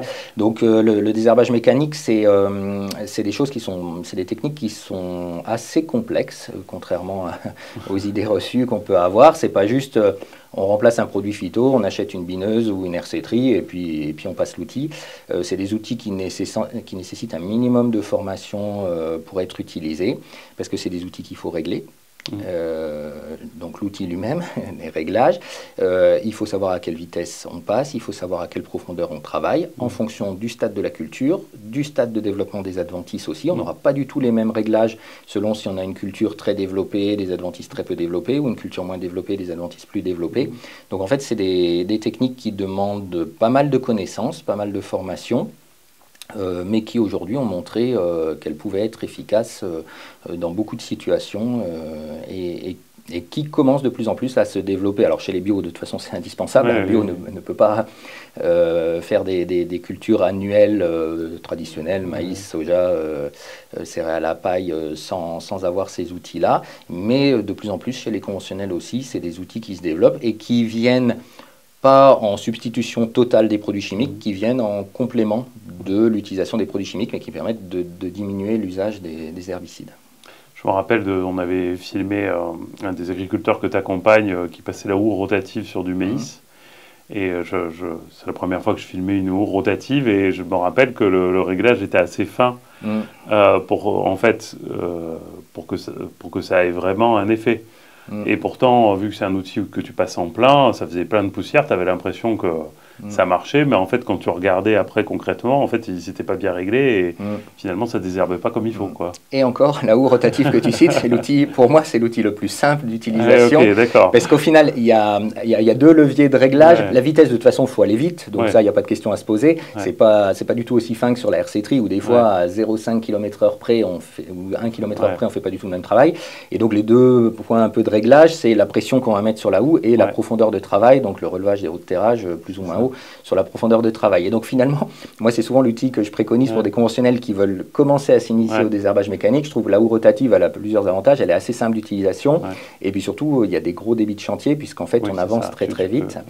Voilà, et donc tu as cité cet outil-là, mais l'hercétrie et la bineuse, notamment les bineuses avec guidage caméra, sont des outils qui demandent encore plus de réglage et de finesse de réglage pour bien optimiser leur utilisation. Donc du coup, là on a cité 3 outils, c'est les 3 principaux outils de désherbage mécanique. Donc les hercétries, est-ce que tu peux nous dire, tiens, entre la hercétrie, la bineuse et puis la houe rotative, en gros sur quelle culture ça s'utilise et à quelle période? Ouais, alors je vais en ajouter un quatrième quand même, c'est la rotoétrie. La rotoétrie, c'est un peu un mix, si on veut, entre une houe rotative et une hercétrie. En gros, sur ces 4 outils-là, il y en a 3 qui désherbent ce qu'on appelle en plein, c'est-à-dire qu'ils vont travailler et entre les rangs de culture et aussi le rang de la culture, sur le rang. Donc c'est l'hercétrie, la houe rotative et la rotoétrie.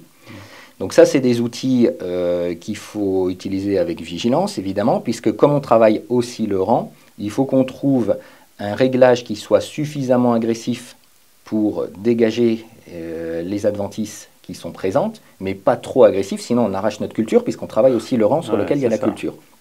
Donc déjà, ça demande que la culture elle ait un temps d'avance sur la mauvaise herbe, parce que si les deux sont au même stade, soit on n'arrache rien, soit on arrache tout. Donc ça demande déjà qu'il y ait un décalage, et donc en amont, on est tout mis en œuvre pour que la culture ait poussé plus vite que l'adventice, que la mauvaise herbe.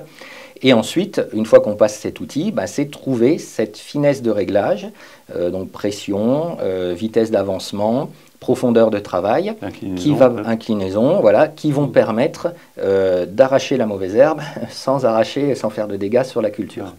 Voilà. Et le quatrième outil, c'est la bineuse. Là, c'est un outil qui n'est censé travailler que l'interrang, donc qui est peut-être un petit peu plus facile d'utilisation avec moins de prise de risque, quoique si on s'approche trop du rang, forcément, on peut déjà casser des racines, et puis si l'outil est mal réglé, on peut commencer à arracher la culture aussi sur le rang, mais qui est peut-être sur le papier en tout cas un peu plus facile d'utilisation parce qu'on ne travaille que l'interrang, et là on enlève les mauvaises herbes qui sont sur l'interrang, donc là on peut aller de manière très agressive ou régler l'outil de manière assez agressive pour déjà arracher des herbes assez développées, et on ne prend aucun risque sur la culture puisqu'en fait il n'y a pas de dents sur les rangs où il y a la culture. Voilà. Aujourd'hui, maintenant, alors je disais c'est sur le principe parce qu'aujourd'hui on a des options donc qui peuvent être des dents de rotoétrie, qui peuvent être des doigts, qui travaillent aussi sur le rang en même temps que les dents de la bineuse travaillent sur l'interrang. Ok. D'accord, donc voilà. Et donc bineuse, on va forcément davantage l'utiliser sur des cultures à fort écartement, donc les maïs, des sojas, des tournesols, des cultures d'été, à fort écartement, parce que là, elle va faire le boulot sur l'interrang. Ça s'utilise aussi, notamment dans le nord, l'ouest de la France, sur céréales à paille. Donc au lieu de semer les céréales à 12,5 ou 14 d'écartement, on va les semer à 20 ou 25 d'écartement, et on va passer une dent de bineuse entre les rangs l'hiver.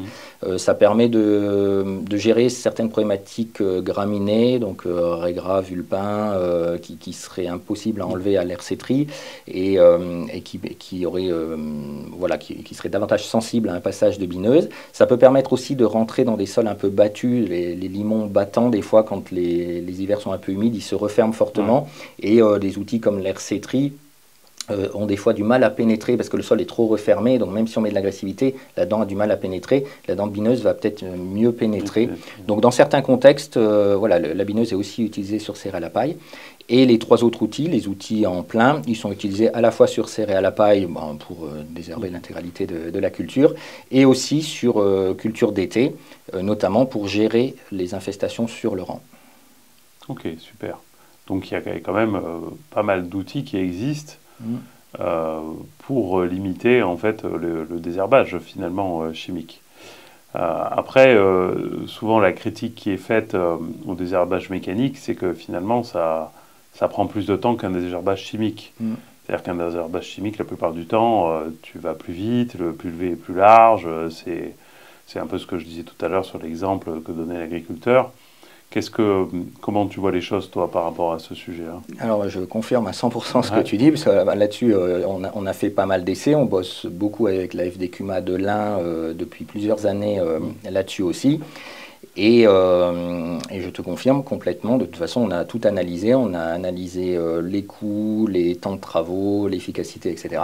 Et s'il y a bien une chose qui ressort, c'est que le désherbage mécanique, tout compris, c'est-à-dire réglage de l'outil, passage au champ, prend plus de temps que le désherbage chimique, tout compris aussi, c'est-à-dire on a compté le temps de remplissage de la cuve pulvée, le temps d'aller sur la parcelle, le lavage, voilà. Là, il n'y a pas photo, effectivement. Alors, quand tu dis plus de temps, tu as en tête, parce que c'est pas pareil, 10% de plus ou 100%, quoi. Alors, non, c'est pas 10% de plus. Sur culture d'été, notamment, donc maïs, soja, tournesol, qui sont des cultures où on est obligé de passer plusieurs fois. Globalement, un passage de pulvée ou deux passages de pulvée pour ceux qui font un prélevé et puis un rattrapage. On va être autour d'une vingtaine de minutes à l'hectare. Là où en désherbage mécanique, on peut se situer entre 50-60 minutes hectare, donc une heure, ça c'est un peu le minimum, c'est-à-dire si on fait deux passages ou trois passages grand maxi bien optimisés, voire même à 1h30, 1h40 à l'hectare. Donc c'est entre 3 et 5 fois plus, si je ne dis pas de bêtises, entre 20 minutes et 60, ça fait 3, et puis bien compté. 1h40, ça fait entre 3 et 5 fois plus de temps. Ouais, carrément. Sachant que vous avez intégré peut-être le coût du matériel aussi, ou là c'était juste le temps? Là c'était juste le temps. Ok. Et à ça, effectivement, après, on a intégré le coût du matériel. On a regardé, est-ce que ça coûte plus cher de désherber mécaniquement, moins cher, pareil, voilà. Et là, on a été surpris parce que dans le coût, on a inclus l'amortissement de l'outil, on a inclus le coût du tracteur, on a inclus le GNR, on a inclus le temps de travail. Oui, bien sûr. Évidemment, parce que l'agriculteur, il faut bien qu'il se rémunère sur le temps qui passe. Et bien, même en incluant le temps de travail, avec des fois des x4, x5 en temps de travail passé, on est globalement, alors évidemment il y a des exceptions, des fois on est un petit peu plus cher, mais globalement on n'est pas plus cher que sur un désherbage chimique avec 2 passages, voilà. Parce qu'aujourd'hui le coût des herbicides il est quand même pas donné, et finalement l'économie d'herbicides qu'on fait en passant en mécanique, l'économie d'herbicides couvre l'amortissement du matériel de désherbage mécanique, le temps passé, le gasoil supplémentaire utilisé. Voilà. On a été un peu surpris même des résultats. Moi, honnêtement, je pensais qu'on serait un petit peu plus cher. Moi aussi. Et même en incluant le temps de travail, on ne l'est pas. Alors, pareil, ça reste des chiffres généraux, et à la parcelle, on s'est déjà retrouvé avec le désherbage mécanique qui a coûté plus cher que le chimique. Sur quelqu'un, par exemple, qui ne faisait qu'un seul passage en désherbage chimique, sur quelqu'un où il y a eu besoin de repasser plusieurs fois les outils de désherbage mécanique parce que le premier passage n'avait pas été efficace. Donc voilà, on a bien des exceptions, mais globalement, on est beaucoup plus élevé en temps de travail, comme tu disais, x4, x5. Par contre, on n'est pas plus cher, même en incluant, en prenant en compte le coût de la manœuvre. Ça, c'est vraiment intéressant. Moi, je n'avais pas cette image-là non plus, sans l'avoir calculé. Je savais qu'on passait plus de temps, mais x4, x5, c'est beaucoup quand même. Par contre, en incluant ce temps de travail, qu'on soit en moyenne, à part des exceptions, au même coût, ça, c'est un argument intéressant. Mais du coup, ça, c'est des éléments qui sont importants à comprendre, parce que un agriculteur qui va vouloir justement baisser ses IFT, comme on disait tout à l'heure, en incluant par exemple du désherbage mécanique, finalement, il va cumuler les 2 investissements. Parce que là, dans le calcul, finalement, on dit qu'on remplace l'un par l'autre, on compare l'un et l'autre. Mais si tu fais les 2, du coup, il te faut les 2 investissements. Et du coup, ça va, pour moi, ça pose la question de si le coût est le même et que tu multiplies le temps, et du coup les investissements, parce que tu substitues pas complètement ton pulvé, pourquoi tu vas t'embêter à le faire? Bien sûr, et c'est pour ça qu'aujourd'hui, l'alternative par rapport à ça, des agriculteurs conventionnels qui voudraient introduire du mécanique dans des itinéraires techniques conventionnels, chimiques classiques, il ne faut probablement pas qu'il investisse dans l'outil de désherbage mécanique en propre. Voilà. Donc ça peut être via des CUMA. On a bossé avec la FD CUMA de l'Ain. Aujourd'hui, nous, dans notre département, en tout cas, il y a pas mal de CUMA qui aujourd'hui disposent d'outils de désherbage mécanique. Et il y a des CUMA qui non seulement disposent des outils de désherbage mécanique, mais disposent aussi des chauffeurs qui sont formés à l'utilisation de ces outils et qui proposent la presta.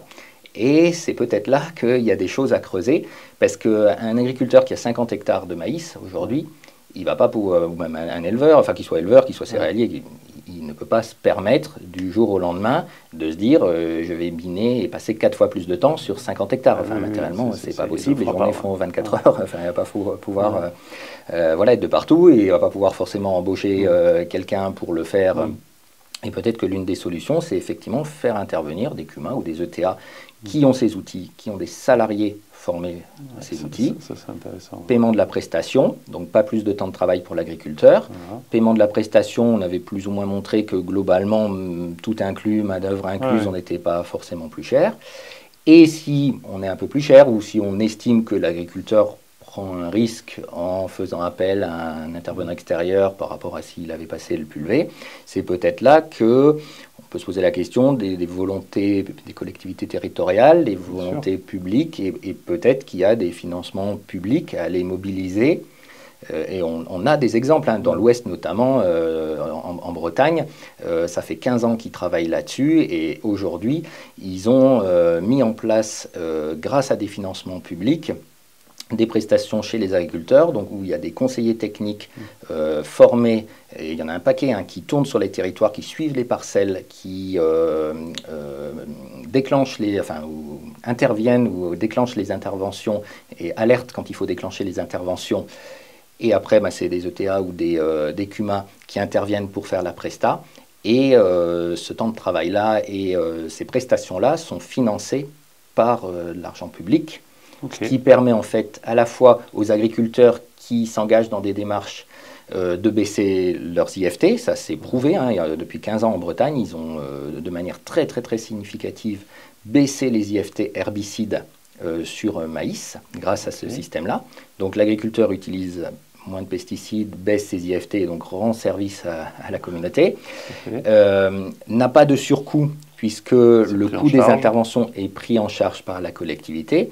Et quelque part, il n'a pas de temps de travail supplémentaire non plus, puisque finalement, c'est les conseillers de terrain qui alertent quand il faut déclencher les interventions, et puis c'est l'entreprise ou la CUMA qui fait l'intervention, donc il n'y a pas de temps de travail supplémentaire, et finalement c'est gagnant-gagnant pour tout le monde. La collectivité est gagnante parce que moins de pollution des nappes, moins de problèmes d'eau potable, l'agriculteur est gagnant parce qu'il baisse son IFT, il a recours à moins de produits, voilà, et donc c'est peut-être vers ces modèles-là qu'il faudrait se développer. Nous, on est en train d'y travailler, on a plusieurs projets en cours sur le département de l'Ain, sur le département du Rhône, avec différents partenaires, pour essayer de développer ça, où dans les essais qu'on met en place, on calcule tout, on calcule les temps de travaux, on calcule les baisses de rendement éventuelles, on compte les mauvaises herbes qu'on a laissées en mécanique par rapport aux chimiques, je ne sais plus si je l'ai cité, le temps de travail, voilà, et du coup, c'est les collectivités en fait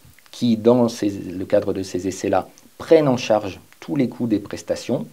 L'agriculteur, lui, le seul risque qu'il prend, c'est d'accepter que dans sa parcelle, on vienne faire du désherbage mécanique, ce qui n'est pas un risque neutre, parce que quand on ne connaît pas ce que c'est, on peut avoir peur aussi de se dire on arrache ma culture, on va laisser 2 fois plus de mauvaises herbes que sur ma partie chimique. Donc on laisse toujours souvent un témoin chimique pour pouvoir comparer, on regarde, et voilà, et on est en train d'accumuler tout un tas de données là-dessus, sur plusieurs années, sur plusieurs parcelles, pour regarder le désherbage mécanique, est-ce qu'on est aussi efficace ou pas au niveau des mauvaises herbes, quel temps de travail en plus, quel coût en plus ou pas en plus, puisqu'on a prouvé que dans certains cas même c'était plus économe de faire du désherbage mécanique, quelles compétences il faut avoir, quel accompagnement, voilà.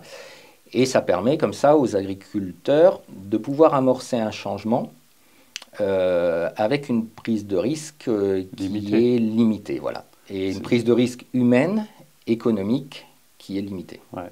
C'est vraiment une expérience intéressante parce que, alors, des débats sur la loi du plomb, là où on entend effectivement l'argument principal qui est apporté, c'est de dire, en fait, on ne peut pas faire autrement parce qu'il n'y a pas de solution qui existe. Alors, sans parler de la betterave spécifiquement, mais là, on voit que quand il y a à la fois une démarche collective grâce notamment au CUMA, mais pas que, quand il y a une volonté politique locale, finalement, qui permet à l'agriculteur de commencer à changer ses pratiques sans prendre trop de risques, il le fait. Si vous laissez une parcelle témoin, il voit bien les résultats, donc ça lui met le pied à l'étrier. En fait, il faut vraiment faciliter le changement. Si on laisse l'agriculteur assumer tous les risques, c'est-à-dire il doit se former, il doit investir, il doit prendre les risques de baisse de rendement, il ne sera pas payé plus de toute façon à la fin parce que c'est un marché mondial la plupart du temps. Donc, et à la fin, on va lui dire qu'en plus, on va le critiquer de toute façon parce que c'est plutôt comme ça qu'on fait. En fait, tout ça, non, il faut le faciliter. Et cet exemple est vraiment intéressant parce que ça veut dire que si ça fait 15 ans qu'ils le font, à échelle, ça veut dire que c'est possible. Oui, tu as tout à fait raison. Alors après, pour rebondir sur l'exemple des néonicotinoïdes, je ne suis pas du tout spécialiste de la betterave et encore moins des noisettes, mais je pense que c'est un exemple qu'on peut généraliser parce qu'il n'y a pas que cet insecticide-là qui a été interdit. Depuis quelques années, il y a un certain nombre de molécules, tous les ans, tous les 2 ans, tous les 3 ans, qui sont retirées du marché parce que trop dangereuses, trop polluantes, voilà. parfois remplacées par des nouvelles molécules, parfois pas remplacées par des nouvelles molécules. Et des solutions alternatives, on en a. En fait, elles existent. Dans la majorité des cas, elles existent. Sauf que parfois, elles sont peu connues. Ouais. Sauf qu'effectivement, on interdit du jour au lendemain une molécule et l'agriculteur, on lui dit démerde-toi maintenant, tu te débrouilles, tu fais autrement, comment vous voulez. Et l'agriculteur, non seulement il faut qu'il se forme sur ces nouvelles pratiques, il faut que ces nouvelles pratiques alternatives ne coûtent pas plus cher que ce qu'il utilisait, il faut qu'elles permettent des rendements équivalents. Et il faut qu'elles ne prennent pas plus de temps de travail non plus, parce que sinon l'agriculteur il est perdant à un moment. Ça fait beaucoup de conditions, mais malgré tout, ces conditions-là, on peut les mettre en place avec des volontés publiques. Et si jamais l'un des 4 critères n'est pas rempli, eh bien peut-être que c'est au rôle des collectivités d'amener une compensation financière pour inciter les agriculteurs à partir là-dedans et compenser soit la prise de risque, soit la perte éventuelle de revenus qui pourrait y avoir à commencer à mettre en place des pratiques qu'on n'a pas l'habitude de mettre en place et où on serait peut-être un peu moins performant techniquement. Elle provoquerait peut-être dans un premier temps des baisses de rendement parce qu'on ne les maîtrise pas bien, ces techniques-là. On prenait l'exemple du désherbage mécanique tout à l'heure. Je disais, c'est très, très, très pointu. Et un agriculteur qui voudrait se lancer comme ça du jour au lendemain dans du désherbage mécanique, forcément, les premières années, il va peut-être un peu balbutier, se rater sur certaines parcelles. Et donc, du coup, avoir plus de mauvaises herbes que ce qu'il aurait eu avec la chimie, baisse de rendement. Et tout ça, il faut que la collectivité prenne en charge le coût. On ne peut pas imposer à un agriculteur, enfin, nous, les premiers, on n'accepterait pas une baisse de revenus comme ça parce qu'on nous impose quelque chose. Donc l'agriculteur, il faut absolument l'accompagner, soit pour qu'il se forme lui-même, soit pour qu'il puisse, en un coup de fil, faire intervenir un prestataire qui soit compétent, qui lui fasse du travail efficace et qui ne lui coûte pas plus cher que ce que ça lui aurait coûté en utilisant la molécule interdite, que ce soit les néonicotinoïdes ou n'importe quelle autre molécule, pour que l'agriculteur conserve son revenu, ne soit pas surchargé de travail, n'ait pas plus de temps à y passer, et puis continue à être serein dans son système de culture. Tout à fait. L'autre jour, je regardais le podcast, j'écoutais le podcast de Sébastien Roumégous. Si vous vous intéressez à l'agroécologie, n'hésitez pas à aller le voir parce que c'est vraiment intéressant. Il recevait donc un conseiller technique en maraîchage, donc maraîchage de plein champ, pas maraîchage diversifié, et donc il est spécialisé dans la culture du melon. Et donc il expliquait qu'au bout, je crois, si je ne dis pas de bêtises, de 10 ans d'expérimentation avec des agriculteurs bio qui cherchaient à produire du melon en bio, ils avaient réussi, je crois, au bout de 10 ans, à caler des itinéraires techniques où ils atteignaient aujourd'hui les mêmes rendements qu'en conventionnel, c'est-à-dire 30 tonnes hectares. Donc si on met les moyens, après il faut des agriculteurs évidemment qui soient prêts à jouer le jeu, il faut, comme on l'a dit là, qu'il y ait des gens qui assument, ce n'est pas tout le temps aux agriculteurs à assumer la prise de risque.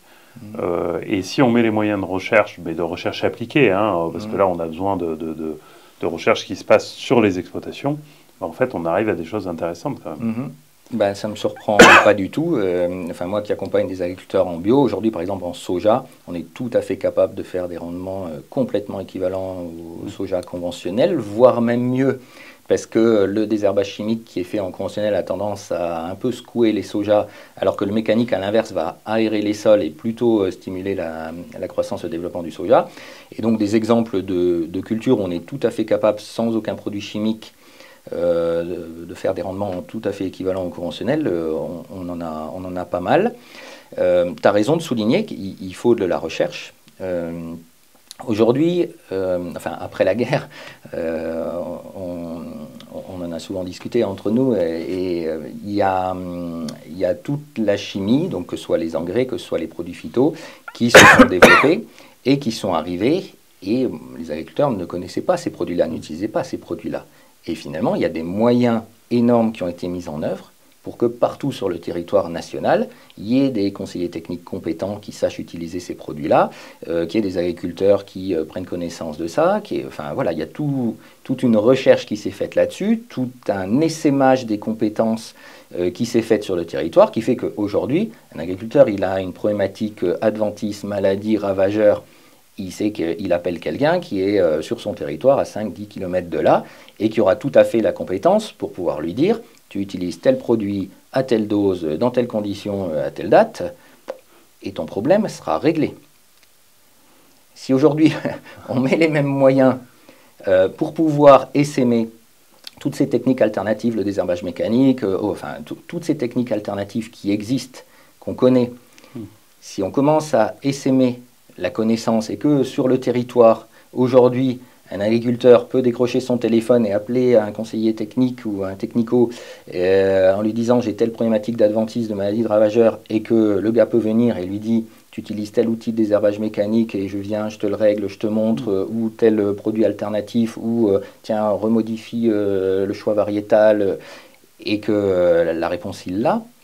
Ben, les agriculteurs, il n'y a aucun souci. Enfin, les agriculteurs, c'est aussi des citoyens. Hein. Ils sont agriculteurs, ils sont aussi citoyens.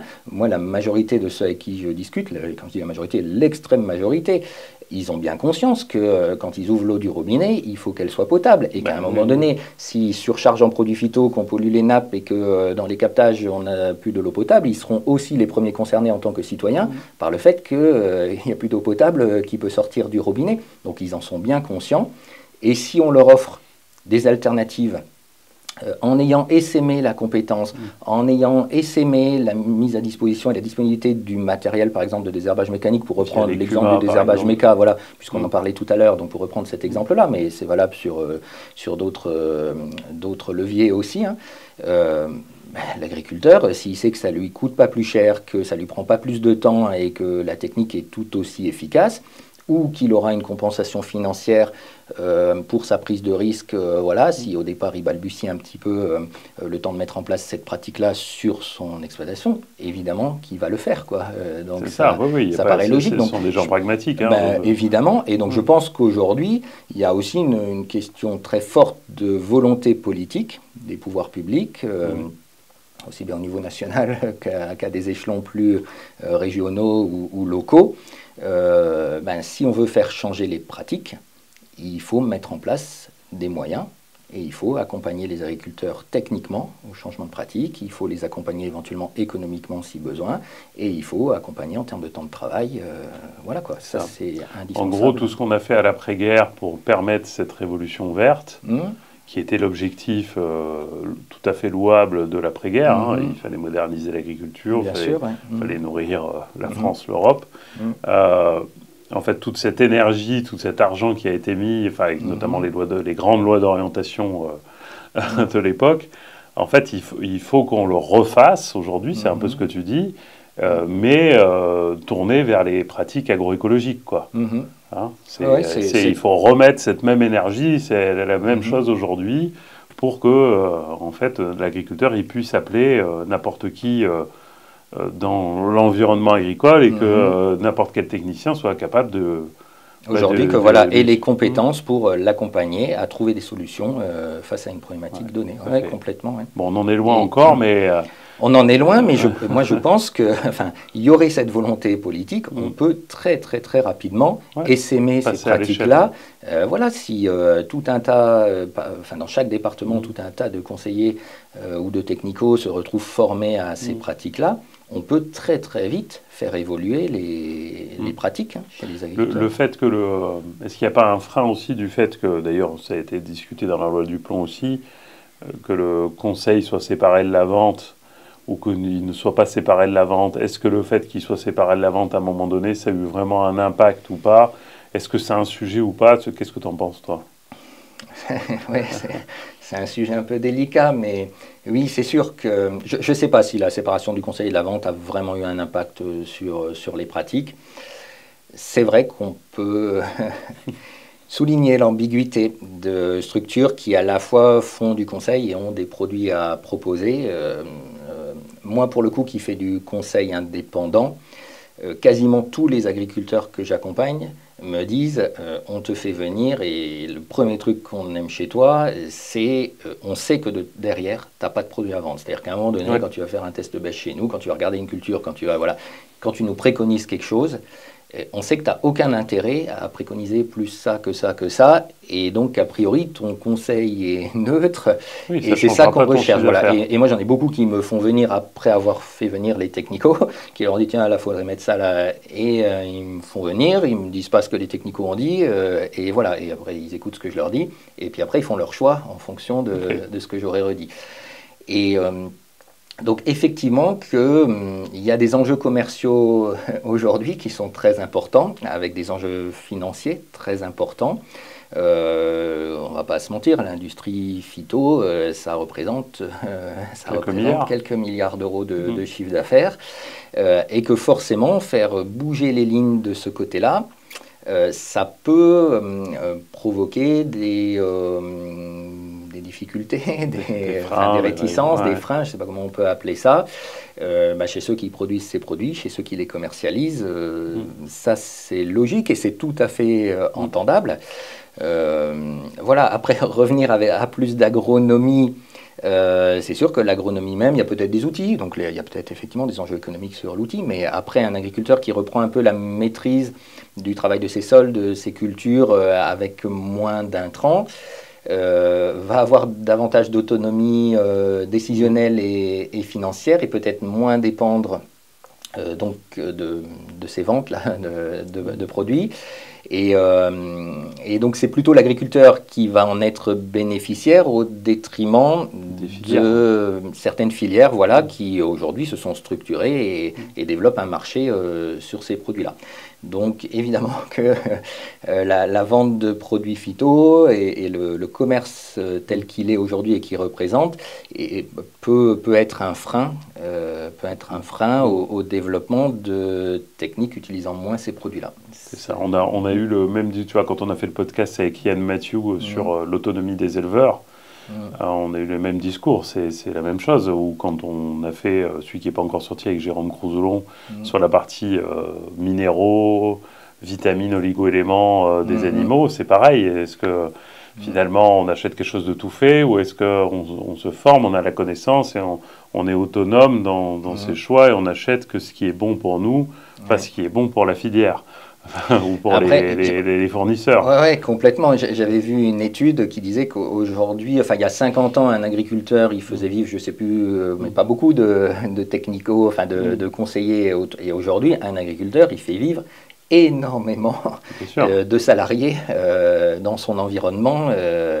Et c'est vrai que si l'agriculteur arrive à retrouver une autonomie décisionnelle plus forte et Mm, moins dépendante mm. des intrants, lui, il va y gagner, mais il va faire perdre Un peu, mais à ça, des filières qui s'étaient construites autour, mm. autour du Elles fonctionnement muteront agricole. parce que se passer enfin, diminuer les phytos, ça ne veut pas dire ne pas être dans l'innovation, ça ne veut pas Mhm, dire ne pas avoir d'outils mhm, numériques ou technologiques, bien au contraire. Donc ça mhm, veut dire que fatalement, il y a d'autres marchés qui s'ouvrent mhm. aussi et qui seront peut-être moins polluants, mais il y aura d'autres marchés. Donc il Ouais, faut que ouais. ça mute, Tu quoi. as tout à fait raison, il y aura un déplacement Ouais. donc sur des choses matérielles, sur des choses Hmm. concrètes, et peut-être aussi juste sur de l'immatériel, qui peut être Hmm. du conseil technique, Ouais, c'est c'est-à-dire ça. qu'aujourd'hui, certains technicos qui sont là et qui ont des produits à vendre derrière peuvent tout à fait se former à ces techniques nouvelles, Hmm. et aujourd'hui vendre du conseil sans Hmm. être dépendant des produits C'est ça. qu'ils ont derrière, quoi. Mm. Hmm. Un autre levier aussi qui va être important pour la transition agroécologique, c'est quand même le consommateur. Mm. Parce que, mais pas que, pas la, je dis pas la société civile, parce que la société civile, il y a des injonctions finalement à, enfin, à traiter moins, etc., à aller vers plus d'écologie, Mm. ok. Mais là, je parle bien du consommateur et des choix qu'il fait réellement au quotidien. Mm. Euh, il y avait un post d'un agriculteur qui s'appelle Benoît Merlot, qu'on connaît bien tous les deux, Oui, parce que oui. d'ailleurs on le salue s'il nous regarde, Mm. qui est agriculteur dans l'Ain, et il a fait un post sur LinkedIn dernièrement où il partageait une infographie d'un billet de banque de 100 euros. Alors je ne sais pas si tu connais cette infographie, ça représente le budget alimentaire d'un ménage, et sur 100 euros, en gros, on dit qu'il y en a 7% qui revient dans la poche de l'agriculteur. Et il allait un peu plus loin en disant que finalement, il y avait une autre statistique qui nous disait que dans le budget global d'un ménage, il y a en gros 13 à 15% qui va dans les dépenses alimentaires. Alors si on cumule les deux pourcentages, eh bien 7% de 15%, finalement ça fait plus que 1% du budget global en fait, d'un ménage qui reviendrait dans la poche de l'agriculteur. Et si on combine ça avec, là il y a une infographie qui est sortie il y a ces jours-là, sur les meilleures ventes, les 50 meilleures ventes en valeur en France sur le premier semestre là, 2025, où on retrouve sur les 50, en gros, 3 ou 4 produits vraiment alimentaires, que j'appelle alimentaires, c'est-à-dire qui sont issus d'une matière première agricole, en gros c'est des fromages.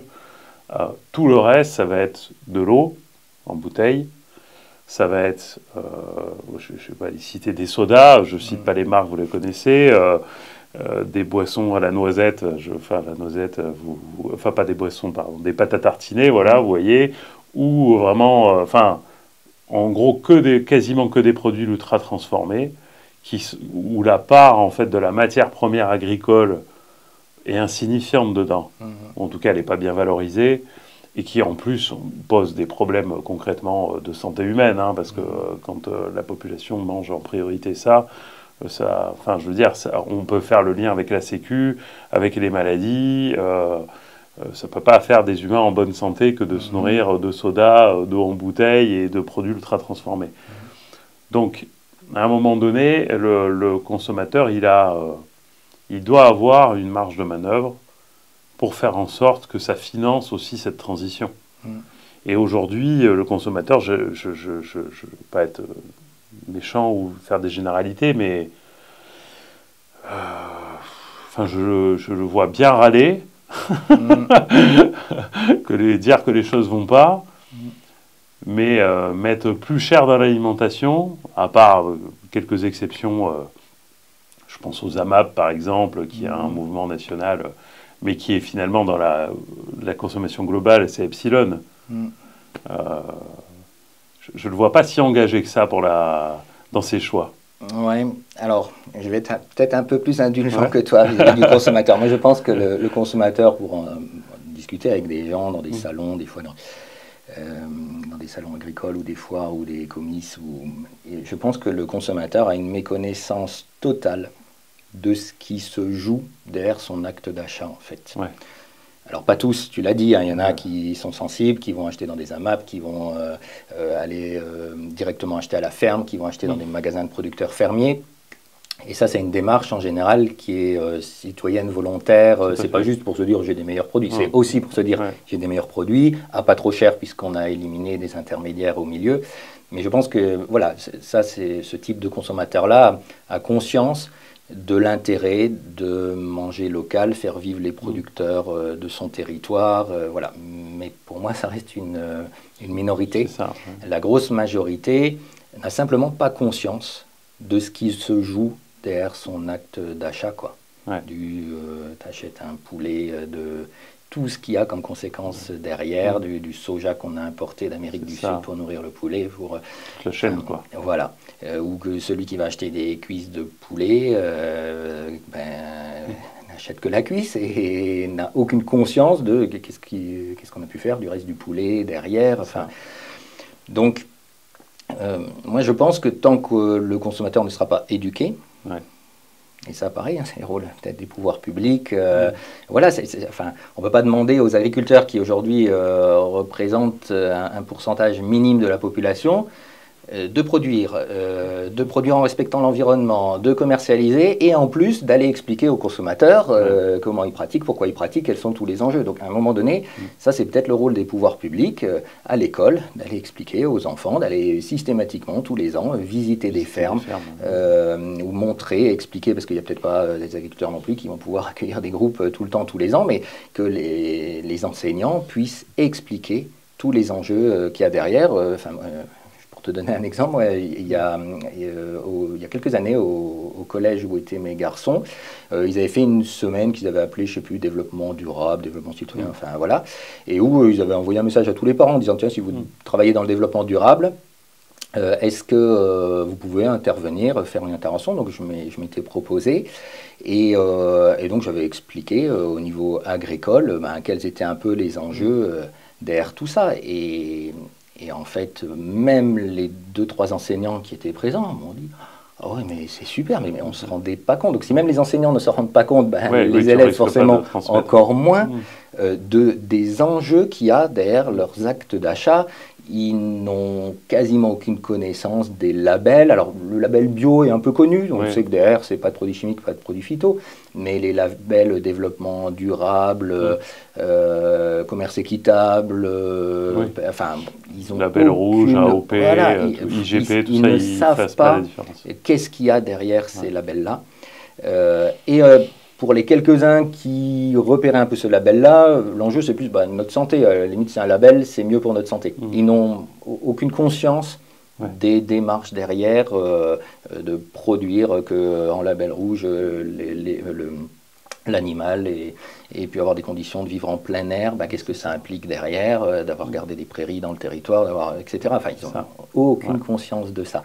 Donc tant que le consommateur ne sera pas éduqué à ça, moi ça me paraît délicat de vouloir lui faire changer ses actes d'achat. Le consommateur, il ira forcément ce qui a un joli packaging, ce qui est intéressant économiquement, mais sans même avoir conscience que plus il va acheter à prix bas un produit que l'agriculteur aura vendu à perte, plus il va falloir remettre des aides publiques provenant de ses impôts pour subventionner l'agriculteur pour que il a vendu à perte, on compense un peu pour qu'il ne mette pas la clé sous la porte. Voire on importera parce que ce sera... Ouais, voilà. Mais donc, tant qu'il n'y a pas cette conscience-là, ça va être compliqué de faire modifier les actes d'achat. Et c'est vrai que c'est dommage de voir que des agriculteurs qui vendent leurs produits à perte ou des produits au même prix ou il y a moins cher que dans les années 80. Enfin, aujourd'hui, il n'y a aucune filière qui vend, les voitures d'aujourd'hui, elles ne sont pas vendues moins chères que celles d'il y a 40 ans, loin de là. Les téléphones, il n'y a rien qui est vendu moins cher. Il n'y a que quasiment dans la filière agricole qu'on voit que les gars ou les filles, elles sont au mieux rémunérées au même prix qu'il y a 40 ans, voire même sur certains produits un peu moins. Enfin, c'est aberrant, mais c'est comme ça. C'est aussi le système, alors je vais prendre l'exemple des grandes cultures, mais les marchés à terme, quand on se dit qu'un stock de blé qui est sur un bateau qui remonte le Rhin, il peut changer 3 fois de main en n'étant même pas encore arrivé à son port de destination, que c'est des financiers derrière des ordinateurs qui t'achètent un stock de blé, ils ne savent même pas à quoi ressemble un grain de blé, ils l'achètent, boum, les marchés remontent, redescendent, ils revendent, et en fait, l'agriculteur est pareil, c'est quasiment une des seules filières là-dessus, c'est pas lui qui décide du prix qu'il vend. Renault, Peugeot, quand ils vendent des voitures, c'est eux qui fixent le prix. N'importe quel industriel fixe son prix de vente. L'agriculteur ne fixe pas le prix de vente et il est dépendant de mecs qui sont dans des bureaux à New York ou à Francfort ou je ne sais pas où pour se dire ok, ma céréale cette année on me l'a payée un peu mieux que le prix qu'elle m'a coûté, ou non, cette année elle sera payée moins bien que le prix qu'elle m'a coûté. Et tant qu'on n'aura pas changé ça, et là nous, on n'a pas du tout la capacité de le faire, et je ne sais pas si le consommateur il a la capacité de faire ça non plus. Déjà là, conscience, à un moment donné c'est des volontés politiques de se dire on sort de ce système-là, quoi. C'est pas normal qu'un mec derrière un ordinateur, il puisse acheter puis revendre le lendemain, je sais pas combien de milliers de tonnes de blé, tout ça pour aller se faire une marge sur le dos de l'agriculteur, quoi. C'est complètement anormal. Tant qu'on n'aura pas changé ça, ça va être compliqué. Et le consommateur, tu as raison, peut-être que ceux qui vont dans des magasins de vente de produits fermiers ou qui vont acheter directement à la ferme, ils mettent de côté ce système et ils ne le cautionnent pas. Ils le cautionnent pas, mais pour l'instant, ce volume d'achat est beaucoup trop minime pour faire changer les choses en profondeur, quoi. C'est ça, oui. Donc ça va passer par le consommateur, ça veut dire qu'il faut l'éduquer, comme tu as dit. Si tant qu'il n'a pas conscience en fait des enjeux et des chaînes, l'agriculteur, l'agroalimentaire, la distribution, etc., qui comprennent ça, il y a sûrement besoin de volonté politique aussi pour sortir peut-être certains marchés cette concurrence effrénée mondiale qui détruit tout finalement, et protéger en fait la production, et c'est ce qu'on appelle la souveraineté alimentaire finalement, mais pour l'instant c'est plutôt des discours que vraiment des actes, mais et voilà. Mais en tout cas, nous avec ce podcast, je trouve qu'on a éclairé, je pense. Alors les agriculteurs, ils connaissent ce dont on a parlé, mais je pense que si des consommateurs nous écoutent, ils auront appris beaucoup de choses, et ça participe, je pense, à la compréhension de... Et en parlant de consommateurs, j'ai encore un exemple concret là qui me vient en tête, qui est tout récent, qui date de l'année dernière, pour montrer en fait à quel point c'est difficile pour un agriculteur de piloter son entreprise et d'avoir une stratégie d'entreprise cohérente, visionnaire, contrairement à d'autres domaines où on a des prix qui sont plus ou moins établis et qui ne varient pas d'une année sur l'autre. Pour prendre l'exemple de la filière, alors en conventionnel, c'est tous les ans, tous les 2 ans, tous les 3 ans, on a des fortes hausses, des fortes baisses. Moi, j'avais un exemple précis l'année dernière sur la filière bio, où 2-3 ans auparavant, 1 tonne de blé était vendu, du blé meunier, on parle du blé qui part en meunerie, était vendu 450, 460 € tonne. Les prix se sont effondrés en très très peu de temps. Et un agriculteur, quand il sème un blé, il le sème au mois d'octobre pour le récolter au mois de juillet l'année suivante, quoi. Et en fait, des fois, au moment où il sème, le prix est très très très différent du moment où il va moissonner son blé et il va pouvoir le vendre. Et l'année dernière, sur la filière bio, pour prendre cet exemple-là, mais en conventionnel, on pourrait en citer tout autant, les gars, quand ils ont moissonné le blé en 2024, donc déjà c'était une année très compliquée climatiquement parce qu'il a énormément plu, donc les rendements étaient faibles. Et en fait, les gars, là où 2 ans auparavant ils étaient payés 460 € tonne, ils ont été payés à la moisson, pour ceux qui ont vendu directement après moisson, autour de 300 € tonne le blé, c'est-à-dire le prix divisé par... pas 2, mais moins un tiers quoi, du prix. Et il n'y a aucun autre domaine où d'une année sur l'autre, comme ça, on a le prix qui fait moins. Et comment un agriculteur il peut piloter son entreprise agricole avec des prix qui fluctuent comme ça, à un moment donné, quand il va voir les banques, il fait son plan sur plusieurs années, s'il prévoit un prix à 450 et que c'est payé 300, c'est surtout impossible. qu'il ne peut même pas se dire... finalement, je fais moins de blé, parce que tant l'année d'après, ça aura remonté à 350 ou à 400. Alors, pour finir mon exemple, c'est même encore pire que ça. Donc, ils ont été payés 300 en juillet 2024. Et puis, finalement, les rendements n'ayant pas été bons, le contexte de marché s'est réinversé. Et ceux qui ont pu stocker le blé, donc ils l'ont moissonné au mois de juillet, qui ont pu le stocker. Et là, on ne parle pas de 1 an plus tard, on parle de 3 mois plus tard, au mois d'octobre 2024, les blés meuniers en bio étaient achetés 430 € tonne. 130 € tonne d'écart. Vous multipliez par les rendements, le nombre d'hectares, le nombre de...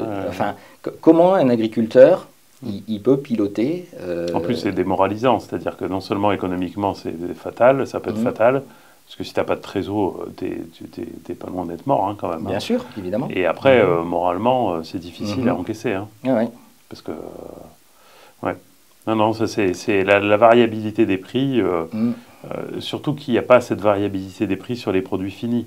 Donc on voit bien que ça profite, en fait, la spéculation, elle ne profite pas à l'agriculteur, elle ne profite pas au consommateur final. Parce que quand le blé il est à 300 € tonne, le pain bio, il n'est pas passé de 4 € le kilo à 3. Non. Il est toujours à 4, peut-être il est même à 4,50.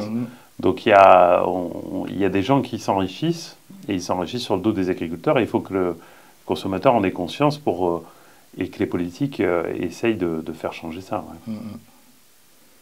Donc voilà, et comme on le disait au début de l'intervention, donc là on parle de la variabilité des prix, et au début de notre échange on parlait de la variabilité des rendements parce qu'on travaille avec du vivant, on travaille avec une météo, des sols, Et donc à un moment donné, il faut bien effectivement que le consommateur prenne conscience de l'incertitude du métier, de la difficulté du métier, de la difficulté à piloter les entreprises agricoles avec toutes ces variabilités qu'il peut y avoir, quoi. Et que pour un agriculteur, c'est pas simple, et on parlait du changement, mettre en place des changements dans des contextes d'incertitude qui sont tels qu'ils sont, là, c'est d'autant plus compliqué, quoi. Et on ne peut pas demander aux agriculteurs de changer du jour au lendemain leurs pratiques en tenant compte du contexte qui fait que varier, et sans les aider financièrement ou politiquement, enfin, et sans qu'on puisse compenser par des aides financières. Il faut être en sécurité pour changer. Bien sûr. Il n'y a pas de... Si tu es dans l'incertitude, tu ne changes pas. Déjà que l'humain préfère le statu quo au changement. C'est son fonctionnement d'Homo sapiens qui veut ça. C'est pour la protection de l'espèce. On préfère ne pas changer que changer, parce qu'il y a trop de risques à changer. Donc déjà, sachant ça, si en plus tu le mets dans l'incertitude, je veux dire, tu réunis toutes les conditions pour que ça ne change pas, quoi. Oui, sauf si du coup, tu es dans l'incertitude et que le changement que tu vas opérer va t'amener des certitudes. Mais aujourd'hui, ce n'est pas le cas. Oui, c'est pas le cas. C'est-à-dire que même quelqu'un qui passerait en bio, il se retrouve avec des prix qui fluctuent. Quelqu'un qui changerait ses pratiques, sans dire de passer en bio, modifierait ses pratiques, il va rester dans une énorme incertitude de prix, de rendement. Donc effectivement, si on veut inciter au changement, il faut de l'accompagnement, il faut de l'accompagnement humain, il faut de l'accompagnement technique, il faut de l'accompagnement financier.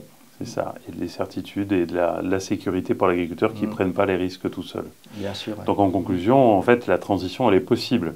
Selon toi, la transition techniquement, elle est possible, économiquement, elle est possible, humainement, elle est possible. Ça demande évidemment aux agriculteurs de changer, de prendre des risques, mais ça demande de l'organisation collective, une volonté politique et de la stabilité dans les prix. Et là, ce sera possible. Oui, tout à fait.